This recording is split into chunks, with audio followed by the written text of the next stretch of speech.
première étape voilà, d'une action commune entre Fibois Sud et Novafilm, justement pour développer, explorer en tout cas les possibilités de la chimie du bois et développer effectivement et monter des projets avec ces acteurs. Et voilà, ce webinaire est la première étape en tout cas d'un programme d'action voilà, dont on parlera un peu plus en fin de webinaire.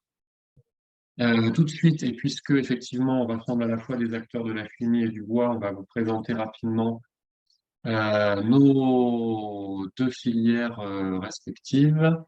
Donc, je vais partager mon écran. Hop. Alors, rapidement, donc effectivement, la filière forêt-bois régionale. Donc, avant de vous présenter effectivement cette filière, un petit point sur la forêt de notre région, voilà, qui est effectivement notre ressource. Quelques chiffres clés. Déjà, voilà, il faut savoir que notre région est une région forestière, hein, puisqu'on a 51% du territoire qui est recouvert de forêt, ce qui fait en termes de taux de boisement, effectivement, la deuxième région française la plus boisée. Donc c'est une forêt également qui est en croissance, hein, à la fois en volume de bois sur pied, mais aussi en surface forestière. Donc notamment voilà par un phénomène aussi de déprise agricole, mais en tout cas c'est une forêt effectivement qui est en croissance. C'est aussi une forêt qui est assez équilibrée, notamment en termes de ses essences de bois, puisqu'on a 50% de feuillus pour 50% de résineux. On est plutôt sur des rapports avec une proportion de feuillus plus importante au niveau national. Mais effectivement, comme on a des massifs alpins où on a, enfin des massifs montagneux, donc le massif des Alpes, hein, on a un peu plus de résineux sur ces parties-là, ce qui explique cet équilibre. Un point important aussi qu'on n'a pas forcément en tête, c'est la part de forêts privées et publiques. On a une majorité de forêts donc, qui sont détenues par des propriétaires privés, donc énormément de particuliers. Ils sont 400 000 hein, en région Provence-Alpes-Côte d'Azur. Et donc, ça représente 64% de la surface pour 36% de forêts publiques. Donc, les forêts publiques étant effectivement détenues soit par l'État pour les forêts domaniales, soit par les collectivités pour les forêts communales. Et donc, voilà, cette forêt, elle représente 1 600 000 hectares sur le territoire. Donc, on voit qu'on a une ressource importante avec des écosystèmes voilà, que vous connaissez. Hein, si vous êtes de la région, à la fois la forêt méditerranéenne, avec ses paysages emblématiques, voilà, provençales, et puis la forêt sud-alpine qu'on voit sur l'image de gauche. Et donc ces deux écosystèmes en font une forêt assez diverse, donc avec des essences de bois. Alors, je vous ai mis les principales photos. On voit si on part en haut de gauche à droite, donc le mélèze des Hautes-Alpes, le cèdre, qui est une essence voilà, qui se développe notamment parce qu'elle a des qualités de résistance à la sécheresse et au changement climatique. Le chêne, voilà, le chêne, on a différents types de chênes, chêne pubescent, chêne vert. Le hêtre aussi, qu'on retrouve un petit peu plus en montagne. Le sapin et l'épicéa, là aussi, qui sont un peu présents un peu plus en altitude. Et puis les différents pins méditerranéen, donc le pin noir, le pin sylvestre, et donc tout en bas à droite, le pin d'Alep emblématique de nos collines provençales. Donc cette ressource, elle alimente entre guillemets donc une filière, hein, la filière forêt-bois. Donc si j'actualise les chiffres que vous avez à l'écran, on est à 3000 établissements 3 000 entreprises sur la région pour 11 000 emplois locaux, hein. Donc, si vous faites la division, on voit bien qu'on est essentiellement sur des TPE, PME, voilà, à dimension régionale. Et donc, on récolte 870 000 mètres cubes de bois. Alors là, c'est une année qui est plutôt avec une récolte importante, mais on est plutôt entre 750 000 et 850 000 mètres cubes de bois récoltés, ce qui représente aujourd'hui 25% de l'accroissement annuel de la forêt, c'est-à-dire que ces 870 000 mètres cubes représentent 25% de ce qui pousse chaque année, et donc on va récolter cette partie-là, ce qui en fait un des taux de prélèvement les plus bas de France. On est plutôt aux alentours de 40-50% dans les autres régions, mais ce qui s'explique aussi par à la fois la culture forestière de la région, la qualité des bois, hein, qui a pas forcément la même qualité que certaines autres forêts plus au nord. Euh, et puis aussi parce qu'on a des difficultés topographiques avec une bonne majorité, partie de la ressource qui est difficilement accessible. Ce bois, il est utilisé de la façon suivante: en bois énergie, donc pour les chaufferies des collectivités, les centrales biomasse, le bois de chauffage domestique, le bois industrie, donc à hauteur de 30%, et donc dont on a un des représentants présents aujourd'hui, qui est l'usine Fibre Excellence, donc de fabrication de pâte à papier. Et puis ce qu'on appelle le bois d'œuvre, donc construction, emballage, aux alentours de 15%. Voilà, donc ça, c'est les différents métiers de notre filière, hein. Donc, il y a les propriétaires forestiers au tout départ, et puis les gestionnaires, dont l'ONF, par exemple, pour la forêt publique, les récoltants, exploitants forestiers, bûcherons, les transformateurs, donc les scieurs ou les industriels, et puis les utilisateurs, comme la construction bois ou voilà, potentiellement aussi certaines industries, comme l'industrie chimique. Voilà, c'est pour ça qu'on est là aujourd'hui. Voilà, et puis rapidement, donc Fibois Sud, hein, nous on est l'interprofession de cette filière, on rassemble l'ensemble des acteurs, et donc pour développer ces objectifs de mobilisation du bois régional, hein, pour approvisionner les acteurs en circuit court, la promotion et le développement de l'utilisation du bois, notamment en recherchant l'innovation, hein. Là encore, c'est pour ça qu'on est là aujourd'hui. Et puis, relocaliser aussi la transformation et la valeur ajoutée sur les territoires, donc notamment en accompagnant les entreprises. Voilà, j'ai été le plus synthétique et rapide possible. Et Patricia, je vais te laisser présenter la filière chimie. Oui, merci Florent. Donc, je vais également partager mon écran. Voilà. Dites-moi ce que vous voyez. On voit ton PowerPoint, tu as juste à le mettre en diaporama. Je le mets donc en diaporama. Voilà, ça fonctionne? Parfait. Super. Alors, je suis désolée, je vais être un petit peu... j'aime pas trop ça, je suis de profil, mais voilà.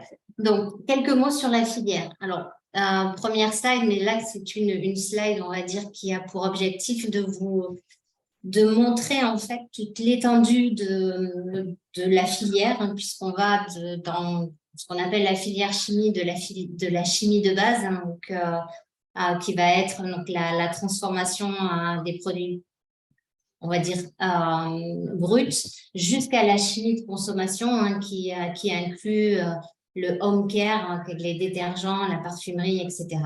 Et ensuite, toute une catégorie d'activités support, parce que l'industrie chimique notamment, fait appel à de nombreux savoir-faire. Au niveau de la région, donc là, on rentre un petit peu plus dans les caractéristiques de notre industrie régionale.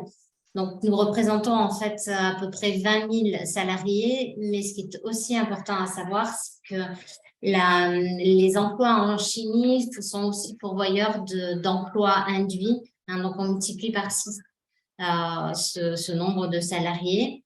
Nous sommes un petit peu moins nombreux en termes de nombre d'établissements que la filière bois, mais malgré tout, on a aussi quand même 95% pardon, de PME-TPE. Donc, un certain volume, en fait, en termes de valeur ajoutée, qui nous place, en fait, dans les deuxièmes industries les plus importantes d'un point de vue économique en région. Et un autre point aussi qui est important pour moi à souligner, donc c'est la présence de nombreux laboratoires. C'est aussi pour ça qu'on pense que des laboratoires, des projets collaboratifs d'innovation ont particulièrement du sens dans notre région. Une image sur la droite des secteurs d'activité dans lesquels se distinguent nos industries. Donc, on a un petit peu, toute une gamme assez large. On a l'habitude de dire que notre région est la seule région de France qui a sur son territoire l'ensemble de la chaîne de valeur, donc qui va de la pétrochimie à la chimie spécialité et en passant par les produits d'entretien et la beauté. Comme on peut le voir aussi sur cette carte, la principale zone, on va dire, dans lesquelles nos industries sont concentrées, donc c'est les Bouches-du-Rhône en termes d'effectifs. Deux points quand même aussi assez intéressants. Donc, c'est au niveau des Alpes-Maritimes, mais également des Alpes de Haute-Provence et du Vaucluse, parce que donc il y a des industries quand même très à la pointe, notamment Sanofi dans les Alpes de Haute-Provence, mais également donc des industries comme Chemoine ou encore Arkema. En termes d'alimentation, alors là, c'est d'un point de vue général de l'ensemble des filières dites aval. On voit que les produits de consommation des ménages tiennent une part très importante. On trouve une petite part dans l'énergie finalement, mais donc du coup une part assez importante dans les industries aval, donc que ce soit l'automobile ou l'aéronautique. En fait, la chimie est partout au quotidien autour de nous. Un point aussi que je souhaitais mentionner, c'est en termes d'activité exportatrice. En France, de façon générale, donc la filière chimie est le premier exportateur, pardon, et en région, on a également cette place de numéro 1. En termes de caractéristiques d'emploi, énormément, en fait, une proportion très importante de CDI. C'est quand même aussi une caractéristique, on va dire, qui montre la stabilité de l'industrie. Une certaine, on va dire, équité, puisque 40% des salariés sont des femmes. Un niveau aussi de recrutement assez important. Et aussi, ce qui est important à noter, donc c'est le volume de recrutement prévisionnel dans les années futures. En termes de chiffres encore, notamment en économie, ce qu'on voit, c'est que c'est une industrie qui investit dans son outil industriel. C'est aussi une industrie qui innove, donc en étant quand même un secteur qui dépense significativement, qui investit significativement dans l'innovation. Et puis, on a aussi un écosystème de start-up qui montre le dynamisme de la filière. Quelques mots sur les enjeux. Donc, c'est la relocalisation des activités, le développement en fait de toutes les, on va dire toutes les technologies support autour de la transition écologique. Les marchés du futur, donc ce sont des marchés qui sont aussi très importants pour notre souveraineté. On a aussi, on va dire, un challenge autour du numérique, de transformer la transformation de nos outils industriels en industrie 4.0. Et puis, de toute façon, de maintenir en fait aussi notre volonté d'aller vers un environnement toujours plus propre. Juste quelques petites images, je ne vais pas aller beaucoup plus loin, qui montrent en fait en quoi au quotidien notre industrie nous accompagne en fait dans des démarches vertueuses en termes de transition écologique. Juste un petit mot en fait, c'est que pour une tonne de CO2 émise, presque 2,5 tonnes sont évitées grâce aux solutions apportées par la chimie, notamment au niveau des batteries, au niveau des matériaux allégés, du photovoltaïque. Hein. Donc, sans chimie, on ne peut pas utiliser d'énergie photovoltaïque. Quelques mots sur les points clés, hein, donc des objectifs de la filière. La chimie du végétal, hein, c'est un sujet qui est très important dans la stratégie, dans la feuille de route stratégique de la filière. Un autre point aussi qui est au goût du jour, entre guillemets, pour la filière, c'est le recyclage et l'éco-conception. Ce sont des actions qu'on mène de façon régulière et de façon systématique. La mobilité et l'habitat durable. Donc là aussi, on retrouve les missions que se sont données les industriels de la filière pour améliorer le quotidien et appuyer ou favoriser encore plus la transition écologique. Voilà, un petit mot sur l'évolution de l'empreinte environnementale de la filière. Et ces chiffres, cette courbe démontre bien en fait tous les efforts que la filière a fait depuis déjà les années 90 et les objectifs que nous nous sommes donnés en termes d'amélioration de l'impact écologique de la filière. Voilà, juste un mot effectivement pour vous montrer toutes les initiatives qui sont prises par la filière pour assurer une place très importante à la RSE dans son activité. Il faut savoir que, par exemple, en fait, le label Responsible Care, c'est un label qui est apparu bien avant les années 2000, hein, donc les années 2000 dans lesquelles on a commencé à parler de développement durable, avec notamment donc, la SD 21000, pardon. La filière chimie était déjà en avance sur cette thématique-là. Voilà, je pense que j'ai à peu près terminé. Si, juste la dernière slide, par contre, pardon, pour vous montrer un peu les grands noms de la filière. Alors, on voit bien sûr d'un côté tous les pourvoyeurs de molécules dites plateformes hein, pour notre filière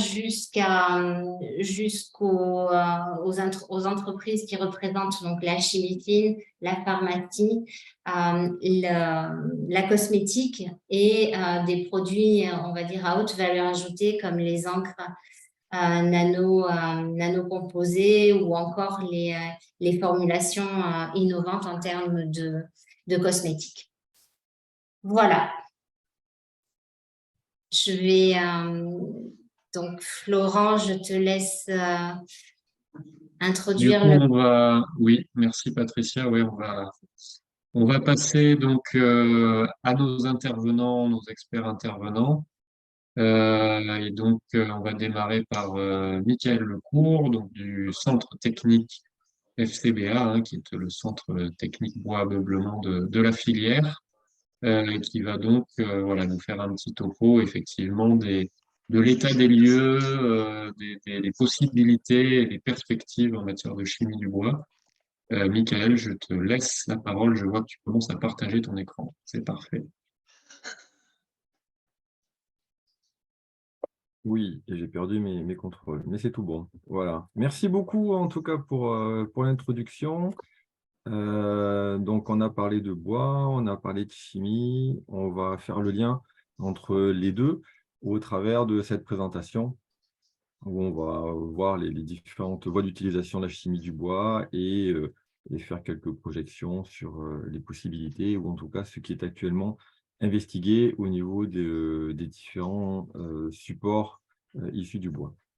Donc, ce que je vous propose, c'est dans un premier temps de définir hein, la chimie du biosourcé, qu'on soit tous d'accord sur ce qu'on entend, et puis de passer rapidement sur les éléments d'intérêt du bois pour la chimie, avec les composés disponibles, un petit retour en arrière et une actualisation des utilisations du bois au fil du temps, et puis des voies de valorisation également qui sont actuellement en cours ou les prospectives, et donc des exemples d'axes de développement qui ont pu être faits en PACA. Alors, la chimie du biosourcé, c'est, je veux dire, hein, c'est possibilité d'utiliser des composés issus du vivant pour la production de produits chimiques et de matériaux. Donc, le point important, c'est la chimie c'est le vivant, donc qui justifie le préfixe bio. On a différentes solutions hein, pour venir se faire un sourcing au niveau du vivant. Alors, les petits dessins en bas vulgarisent des approches qui sont étudiées, plus ou moins matures. Celles qui sont matures, c'est tout ce qui va être issu des sucreries. On a les sucreries, les amidonneries. Ça, c'est une chimie qui est très, très bien connue, des chimies biosourcées qui est très bien maîtrisée. Les huileries aussi sont des choses qui sont donc l'exploitation de l'huile est très développée. Et des choses un peu plus confidentielles. Alors, je parle des insectes, on pourrait parler du chitosan, qui est une molécule dont on entend parler assez régulièrement dans certains cercles. On a également tout ce qui est issu de la mycologie, hein, des champignons. Et on se retrouve avec également tout ce qui va être végétal, par les betteraves, blé, mais végétal, lignocellulosique. Donc là, on retrouve la forêt qui nous intéresse aujourd'hui, ou le bois. Et donc, c'est une approche qui est en cours de reconstruction. Alors, parce qu'on va le voir un petit peu plus tard, c'était une industrie qui était vivante, qui était dynamique et qui a subi quelques revers.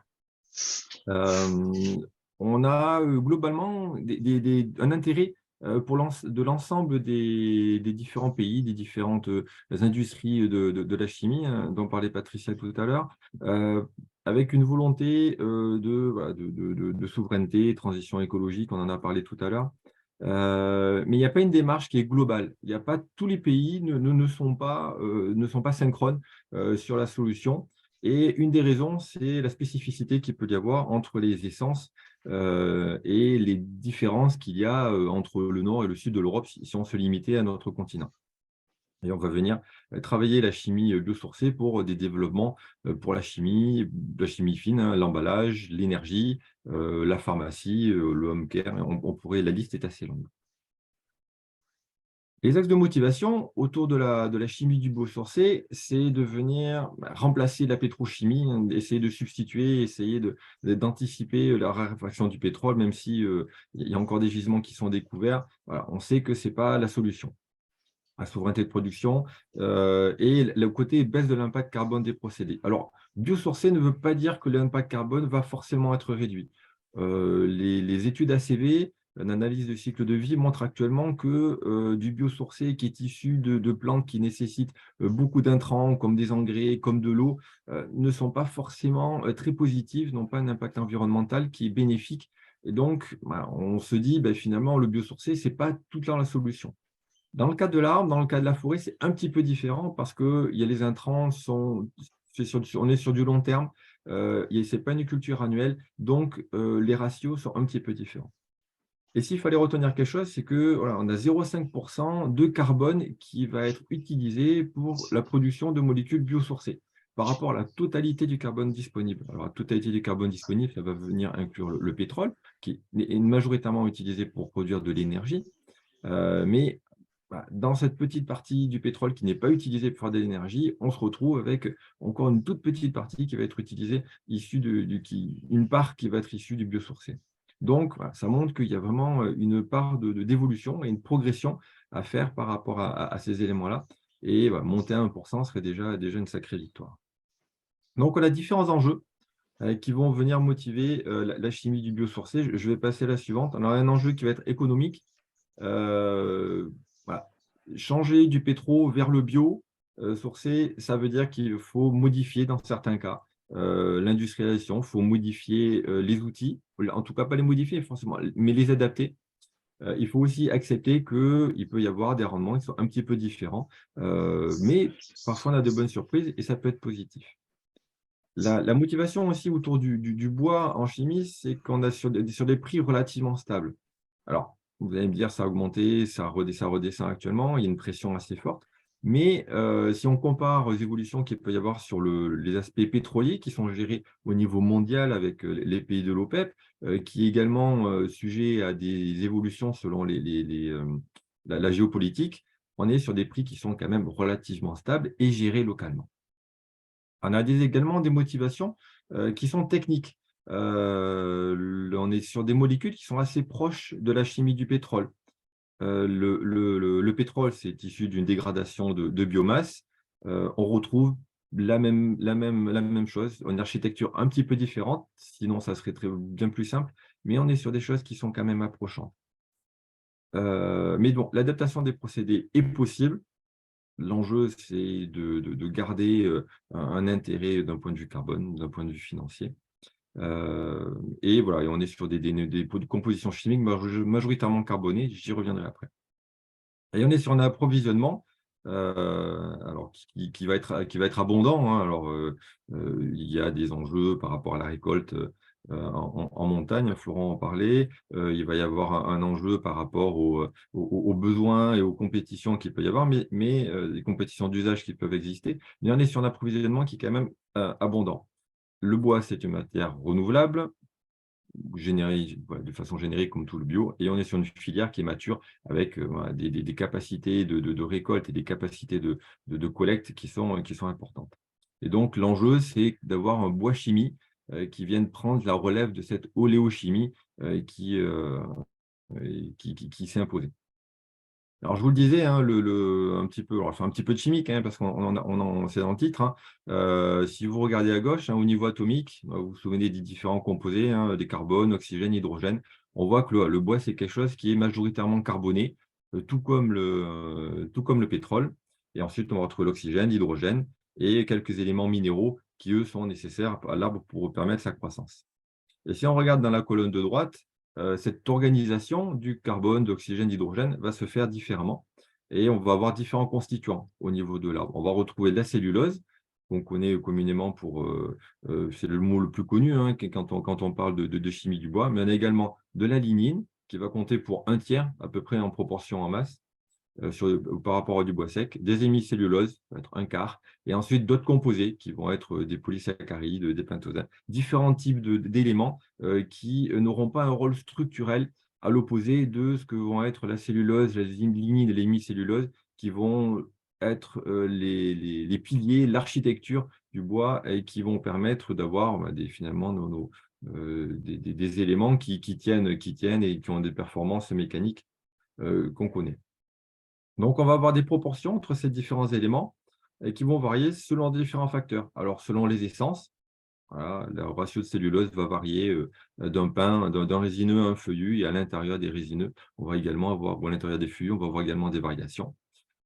Au niveau des non structurels, hein, c'est ce qui est intitulé autres, on va avoir des effets saisonnalité, et puis ensuite on peut avoir des effets de parcelle, des effets de croissance qui va pousser en plaine, n'aura pas du tout la même chimie, on aura une chimie proche, mais ce sera une chimie différente de ce qui va pousser plutôt en montagne. Et donc ces différents éléments étaient utilisés dans le passé. Et ce que j'ai essayé de reprendre ici, alors la liste n'est pas exhaustive, hein, on peut la compléter. Je suis curieux d'avoir des retours sur ces éléments-là. Mais si on regarde sur une frise chronologique, hein, au passé, présent, à venir, on a différents usages qui sont apparus au fil du temps. La cellulose, on avait une utilisation classique et qui est encore la même, enfin qui est encore existante aujourd'hui, c'est le papier. On est sur quelque chose qui est les éléments fibreux, mais on peut également avoir de la cellulose, considérer la cellulose comme une matière chimique et derrière faire des modifications. Alors on va pouvoir faire des explosifs, on va pouvoir faire des acétates de cellulose qui, eux, vont servir pour faire des films. Ça a fortement aidé au développement, par exemple, de la photographie. Dans le passé, on distinguait on avait le bois, on peut distinguer la cellulose. On a aussi une distinction, alors cellulose, hémicellulose, c'est pas comme ça que c'était pris, hein. C'est des capacités d'extraction. Et à partir de ces extractions qu'on va faire de bois, à travers de dégradations thermiques, le plus souvent, on va être capable de récupérer des éléments comme l'acide acétique, le méthanol, qui étaient tous issus du bois avant qu'il y ait l'hégémonie du pétrole qui soit mise en place. Une autre valorisation, c'était le goudron. Alors, c'est toujours le goudron, c'est un goudron qui permettait de conférer aux bateaux en bois leur étanchéité. Et c'était indispensable, sinon les bateaux en bois prenaient l'eau. Donc voilà, il y avait une vraie utilisation, il y avait un vrai savoir-faire au travers de toute cette chimie des lignines, des hémicelluloses, qui ne s'appelait pas comme ça. Mais voilà, ça existait. Et on avait également les composés non structurels. Et là, c'est le plus facile, c'est ce qu'on connaît le plus facilement de la chimie avec la résine, hein, finalement, le gémage des arbres, alors qui était fait plutôt dans les régions du sud, avec toute une industrie qui existait dans le sud-ouest et qui a permis de développer la chimie des colophane ensuite. On a l'étanin, qui était utilisé pour le tannage de cuir, et également le caoutchouc qui permet ensuite d'avoir le latex. C'est plus tout à fait dans nos régions, mais il n'empêche que c'est quelque chose qui existe et qui est encore présent. Le latex est issu du caoutchouc et donc si on n'a pas cette chimie, cette historique d'utilisation du bois pour faire la chimie, on n'a plus de matériaux comme les pneus, par exemple. Donc tout ça pour vous montrer que la chimie du bois, c'est quelque chose qui existait et quelque chose qui était communément utilisé, mais pour d'autres types de matériaux, hein. Les bateaux en bois sont plus tellement d'actualité, sauf pour du très haut de gamme. Et il y a une rupture, et la rupture, c'est l'ère du pétrole. L'ère du pétrole qui commence dans les années 1850 et qui a d'abord été utilisé uniquement pour faire de l'énergie, et ensuite on a développé au travers de sa raffinerie, de son raffinage, d'autres usages, et qui ont fait que beaucoup de choses qui étaient issues du bois ont été remplacées, ne serait-ce que le méthanol, l'acide acétique par exemple. Donc à présent, la cellulose, finalement, elle est utilisée pour fabriquer des fibres. On continue sur l'aspect papier, mais on a également des chimies de spécialité où on peut venir modifier cette cellulose et on va venir produire des fibres. On retrouve les fibres que voilà, quand on achète un textile dont on dit c'est fabriqué à partir de bois. Alors, il y a toute une chimie de transformation derrière, mais c'est la cellulose qu'on vient utiliser. On a également une application en énergie parce que cette cellulose, c'est du sucre, et on peut venir dégrader ces sucres au travers d'une fermentation et obtenir de l'éthanol de deuxième génération. Alors, je voulais également faire un point sur la méthode de production, la méthode d'obtention de la cellulose. Elle est obtenue par les usines de pâtes ou les usines de bioraffinerie. On a Fibre Excellence, par exemple, et dont le rôle, c'est de venir extraire cette cellulose. Et le gros avantage de cette cellulose, c'est qu'elle est unique, finalement. On a des caractéristiques qui sont stables, reproductibles, et de la cellulose qui est produite localement dans le sud-est de la France va être la même que ce qui pourrait être produite dans le nord-est des États-Unis, à quelques différences près, mais on se retrouve avec une chaîne stable de glucose qui aura la même architecture. Et donc, cette homogénéité, finalement, elle va venir faciliter les valorisations. On est sur des choses, on a assez peu de spécificité. Et après, donc, cette cellulose peut être modifiée. Et là, je voulais reprendre l'exemple des produits commerciaux qui sont fabriqués à partir de cellulose. Donc, la cellulose, c'est le E460, et tous les autres adjuvants qui font E46 sont des dérivés de cellulose. Et on va retrouver cette cellulose, on en mange tous les jours, que ce soit au travers de cachets, que ce soit au travers de la pâte de dentifrice qu'on va venir avaler. Ouais, on en retrouve partout, et elle a des propriétés qui la rendent indispensable.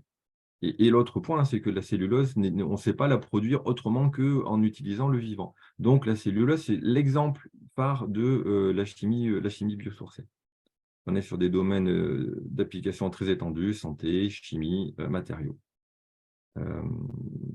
Et demain, donc, cette chimie de cellulose, on cherche actuellement de nouvelles chimies.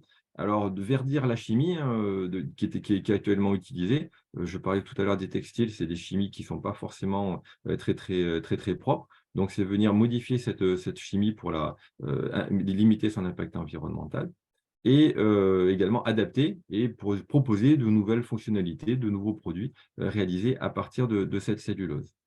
J'en ai pas parlé, voilà, cette frontière entre le présent et l'avenir, c'est ce que j'ai appelé la prise de conscience environnementale qui va être liée au réchauffement climatique. C'est une chose. Il y a également une pression financière, une pression législative qui vont être motivantes pour venir évoluer entre ces différentes choses. Donc, la chimie de la cellulose, c'est quelque chose qui existe On pourrait parler également des différents types de méthodes d'extraction. J'ai parlé de la pâte, de la chimie, la chimie Kraft, on aurait pu parler du bisulfite, on peut parler d'autres procédés également qui sont en cours de mise en place et qui peuvent être à différentes échelles. C'est un point important, un point intéressant. Je vous propose de passer aux hémicelluloses. Alors, les hémicelluloses, c'est principalement de l'énergie actuellement.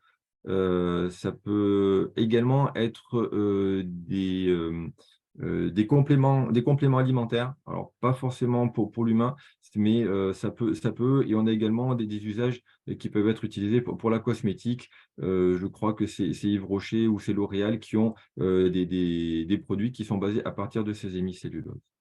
Alors, les hémicelluloses, elles sont extrêmement variables selon les essences qu'on va venir utiliser. Le résineux, le feuillu n'ont pas les mêmes compositions. Elle est indispensable, cette hémicelluleuse, parce qu'elle fait le pont entre la cellulose et la lignine. Et donc, il va falloir faire une extraction spécifique pour venir la récupérer. Et c'est là où l'enjeu il est assez fort. Actuellement, elle se retrouve soit sur la cellulose, soit sur la lignine, mais il y a assez peu de valorisations spécifiques qui sont faites, même s'il y a des installations qui sont en cours de développement pour venir la faire. Et donc, les enjeux, ils sont liés à cette capacité de venir l'extraire et ensuite de venir la purifier, de se retrouver avec un produit qui a des spécificités qui sont compatibles avec les usages. Et ces hémicelluloses, on va venir viser des marchés qui sont à forte valeur ajoutée parce que ce sont des produits qui sont assez complexes à récupérer, à isoler. Et donc, on va venir les conserver pour des produits assez rentables à utiliser. Donc, on peut avoir des adjuvants papetiers. Ça peut venir remplacer l'amidon, par exemple, mais le coût fait que ce n'est pas encore compétitif. Et par contre, on va viser des marchés de spécialité comme la cosmétique, la pharmacie. On peut également la convertir en énergie quand c'est un tel choix qui est fait. Et donc demain, voilà, pour les hémicelluloses, avoir des chimies un peu plus spécifiques, des tensioactifs et venir petit à petit remplacer des produits issus du pétrole, soit en qualité équivalente, soit en venant proposer de nouvelles fonctionnalités, des nouvelles possibilités, parce que les hémicelluloses sont vraiment particulières par rapport à ce qu'on peut voir sur les produits aseptisés issus du pétrole.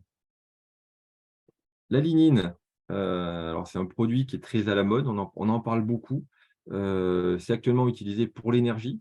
La lignine a un pouvoir calorifique qui est pratiquement supérieur à celui du pétrole. Et c'est indispensable pour les usines Kraft pour assurer leur indépendance énergétique. Donc, la plus grosse valorisation. La valorisation phare, c'est celle-ci. Par contre, actuellement, on trouve de nouveaux développements qui permettent d'utiliser la lignine en tant qu'adhésif. Il y a la lignine commerciale qui est vendue actuellement pour venir faire de l'adhésion sur des panneaux de contreplaqué, par exemple. Et du bitume, on peut venir intégrer la lignine pour venir remplacer la fraction lourde qui est issue du pétrole, par exemple. Ça, c'est des applications qui sont soit commerciales pour les adhésifs, soit en finalité de développement. Est-ce que c'est la meilleure? Ça, il faut en proposer d'autres. On a des volumes potentiels qui sont assez conséquents. Donc, en Europe, c'est estimé à 200 000 tonnes, avec un gisement estimé à 1,4 million, tout en gardant la partie énergie. On a des voies de valorisation traditionnelles, je vous en ai parlé, ou qui sont assez novatrices parce qu'on est sur une chimie qui est proche du phénol. Donc, on peut venir proposer différentes voies de transformation qui vont modifier sa réactivité et qui vont permettre de proposer, quand je vous parlais des liants, typiquement liants et adhésifs, on va venir se positionner sur une chimie phénolique qui est actuellement 100% pétrosourcée. Et donc, on peut, grâce aux lignines, venir substituer tout ou partie du phénol et avoir des propriétés équivalentes à celles des résines phénoliques. Voilà. Donc après, il y a d'autres éléments. On a également des tests qui ont été faits pour utiliser le tannage du cuir. Il y a un rôle aussi d'antioxydant, de détoxifiant qui est vu au niveau des lignines. Donc, voilà, ça fait partie des choses qui sont en cours de développement. Et le principal verrou actuel, si je passe aux éléments de l'avenir, c'est sa disponibilité, être capable de venir isoler de la lignine. Et donc demain, la lignine, ça peut être une matière première pour venir remplacer tout ce qui est polymère. Donc les adhésifs, ce sont des polymères. Voilà, l'impression 3D est une des voies d'utilisation des polymères à base de lignine qui est fortement recherchée. Et également, venir développer plus d'adhésifs. Donc là, je vous ai parlé d'adhésifs type phénolique. Il y a pas mal de chimie qui est faite autour des types époxy et de venir exploiter donc, ces phénols qui sont présents dans la lignine. Et je continue avec l'aspect composés non structurels. Donc là, ce sont des composés qu'on peut extraire assez facilement. Donc, enfin, assez facilement, voilà, plus facilement que les trois autres. Et on va se retrouver avec des utilisations qui sont dans des adjuvants, donc pour des désinfectants, des détergents, des peintures. Donc, il y a toute une chimie qui existe au travers de ces extraits. Il y a des grands acteurs qui vont venir se sourcer au niveau des usines de pâtes pour venir utiliser ces composés non structurels et ensuite faire une valorisation comme présenté ici, au niveau de résine, au niveau de la cosmétique ou bien de parfum. Donc, on a des valeurs ajoutées assez fortes pour ces produits. Donc, ce que je vous ai dit, hein, donc, ce sont des composés faciles à extraire. Par contre, on a vraiment une spécificité entre les essences, entre le type de sylviculture qui va être mené. Et c'est là où on est vraiment différenciant sur cette famille de produits parce que on peut venir, alors, sans considérer l'arbre comme une usine à traire, mais avoir une variabilité qu'on peut venir accentuer et privilégier des zones d'arbres, des branches, des feuilles, de l'aubier, du duramen, pour venir augmenter les possibilités d'extraction, augmenter la spécificité de ce type de matériaux. Et on a également ces composés sont en proportion très variable selon les essences. Donc, il y a toute une notion de rentabilité à prendre en compte au moment de calculer les possibilités d'usage. Donc, l'enjeu, hein, il va être sur l'obtention des extraits. Donc, c'est ce qu'on a à gauche. Comment est-ce qu'on va les extraire? Comment est-ce qu'on va les obtenir? Avec la qualité, la pureté. Également, on peut avoir différentes formes pour une même famille qui va être obtenue. Et ces extractibles, ensuite, vont être utilisés dans les adhésifs, en pharmacie, en cosmétique, et également dans tout ce qui va être alimentation et nutraceutique, ou qui est une des voies royales pour ce type de produit. Donc, demain, voilà, l'objectif, c'est de viser une chimie à forte valeur ajoutée avec des applications de spécialité en tirant parti de la spécificité de ces éléments. Voilà, je vais mettre un petit chiffre, hein, 4,5% par an d'augmentation sur le chiffre d'affaires autour de ces composés non structurels. Alors, on parle de très, très gros, mais ça vous donne une idée de la capacité d'évolution autour de ces applicatifs. Donc ça, c'est d'un point de vue application. Ce que je voulais également, c'était mentionner que pour le bois, d'essayer, ou l'idéal est de garder une valorisation en cascade. Donc c'est ce qui est noté dans le carré qui est masqué en haut à droite. Donc c'est utiliser le bois pour différentes ressources. Tout à l'heure, on a entendu qu'il y avait 50% du bois récolté qui était à destination de l'énergie. L'énergie, on va venir brûler tous ces composés. Finalement, est-ce qu'il n'y a pas moyen d'envisager une extraction ciblée de composés avant de venir les brûler? Et l'autre point qui est noté en bas à droite, c'est l'exploitation des spécificités de ces arbres, de ces lieux de croissance. On sait que les croissances en forêt sont plus contraignantes, donc on a des spécificités que l'on ne retrouve pas dans les arbres de plaine. Et donc, je voulais finir en vous présentant des axes de développement au niveau d'essences locales.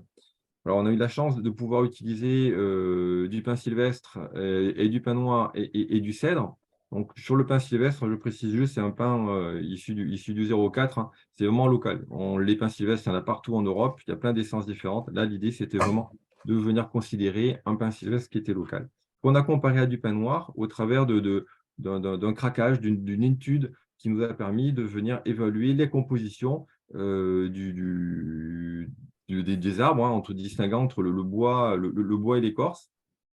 Et ensuite, pour chacun des éléments, de venir faire une distinction par grande famille que je vous ai présentée tout à l'heure. On retrouve la cellulose, l'hémicellulose, la lignine, en voyant les proportions qu'on est capable d'obtenir à partir d'une tonne de bois, et également les taux d'extrait.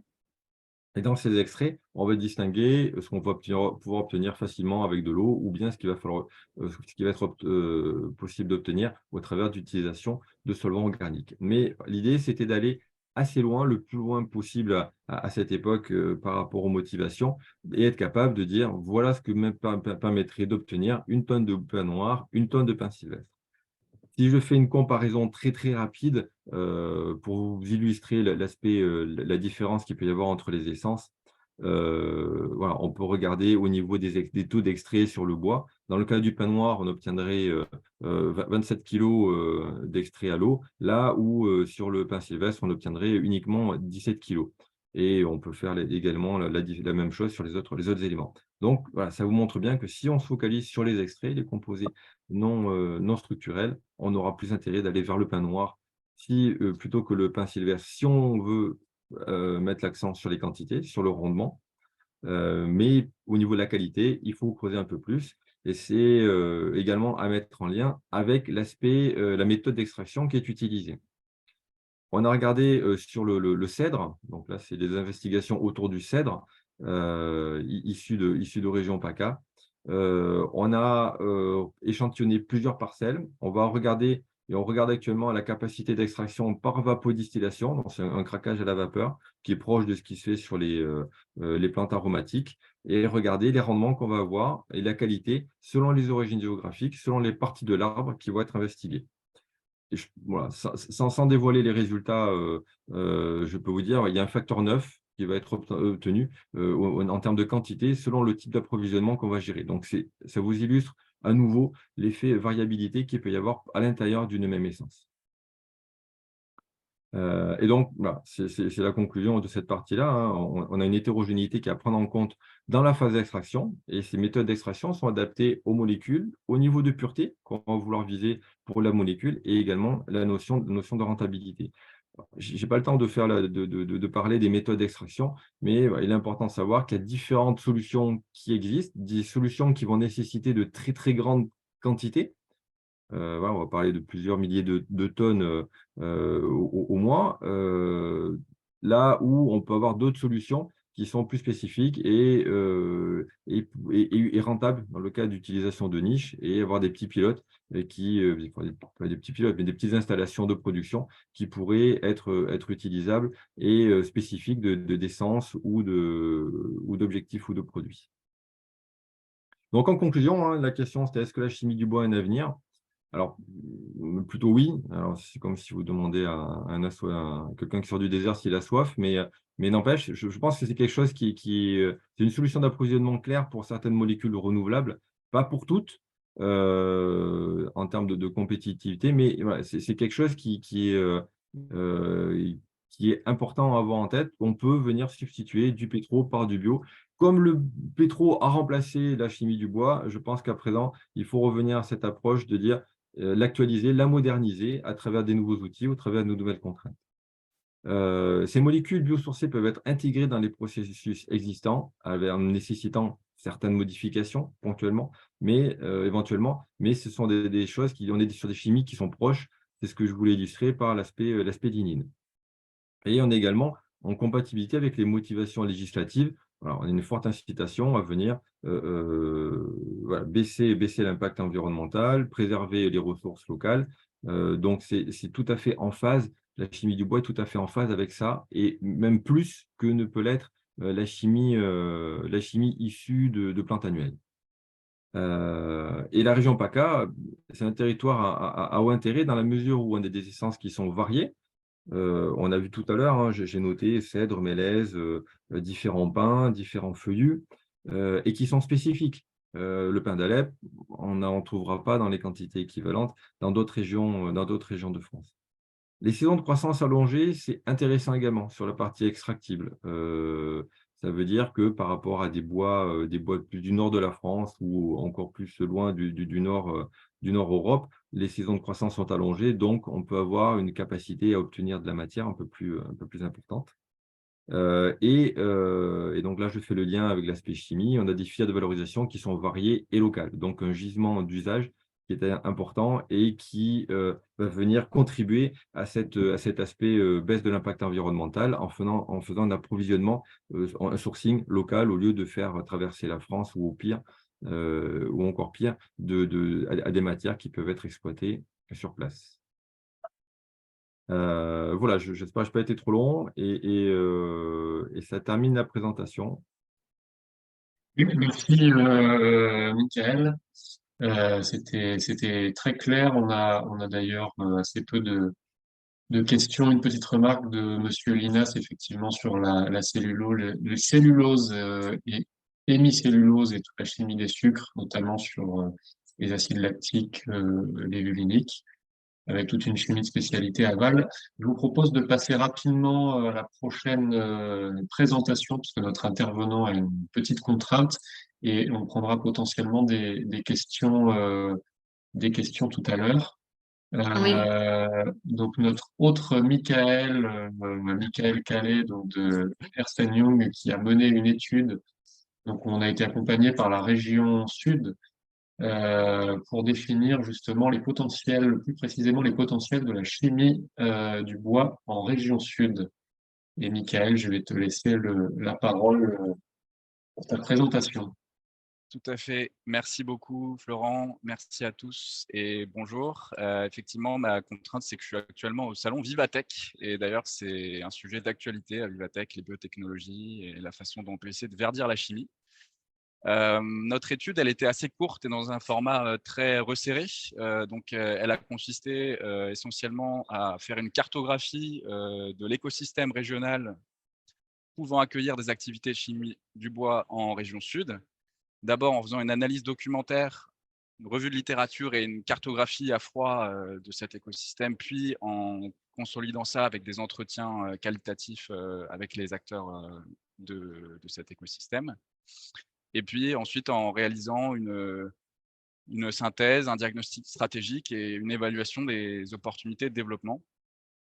Je ne vais pas revenir sur la façon dont on a périmétré justement ce sujet qui est quand même un sujet de niche, hein, la chimie du bois, parce que juste pour ordre de grandeur, à l'échelle française, sur les 55,8 millions de mètres cubes de bois rond en 2018 de récolte, il y en avait à peine 0,1 million de mètres cubes équivalent bois rond qui étaient utilisés pour des usages chimie et autres. Donc c'est vraiment en termes quantitatifs de ressources la portion congrue. Et par ailleurs, sur les marchés à l'échelle européenne, sur le bois chimie, c'est à peine 2,6% du marché de la chimie totale. Donc, on est sur de la niche, clairement, ce qui n'empêche pas cette niche d'être particulièrement intéressante au point de vue économique. Elle est intéressante aussi parce que c'est le mariage entre deux filières qui sont aujourd'hui représentées par à la fois Florent et Patricia.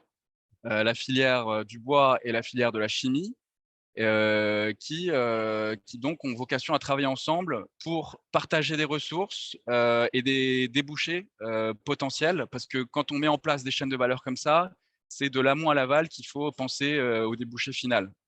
Et c'est là où il y a vraiment un point que je voulais mentionner, c'est que en fait, la chimie du bois, c'est une opportunité économique aujourd'hui, à l'heure où on veut verdir la chimie, à la fois parce que ces molécules-là, elles permettent de répondre à des besoins avec de nouvelles fonctionnalités, mais aussi parce qu'elles affichent pour le consommateur un caractère responsable et durable, naturel et biosourcé, qui est de plus en plus important sur le marché.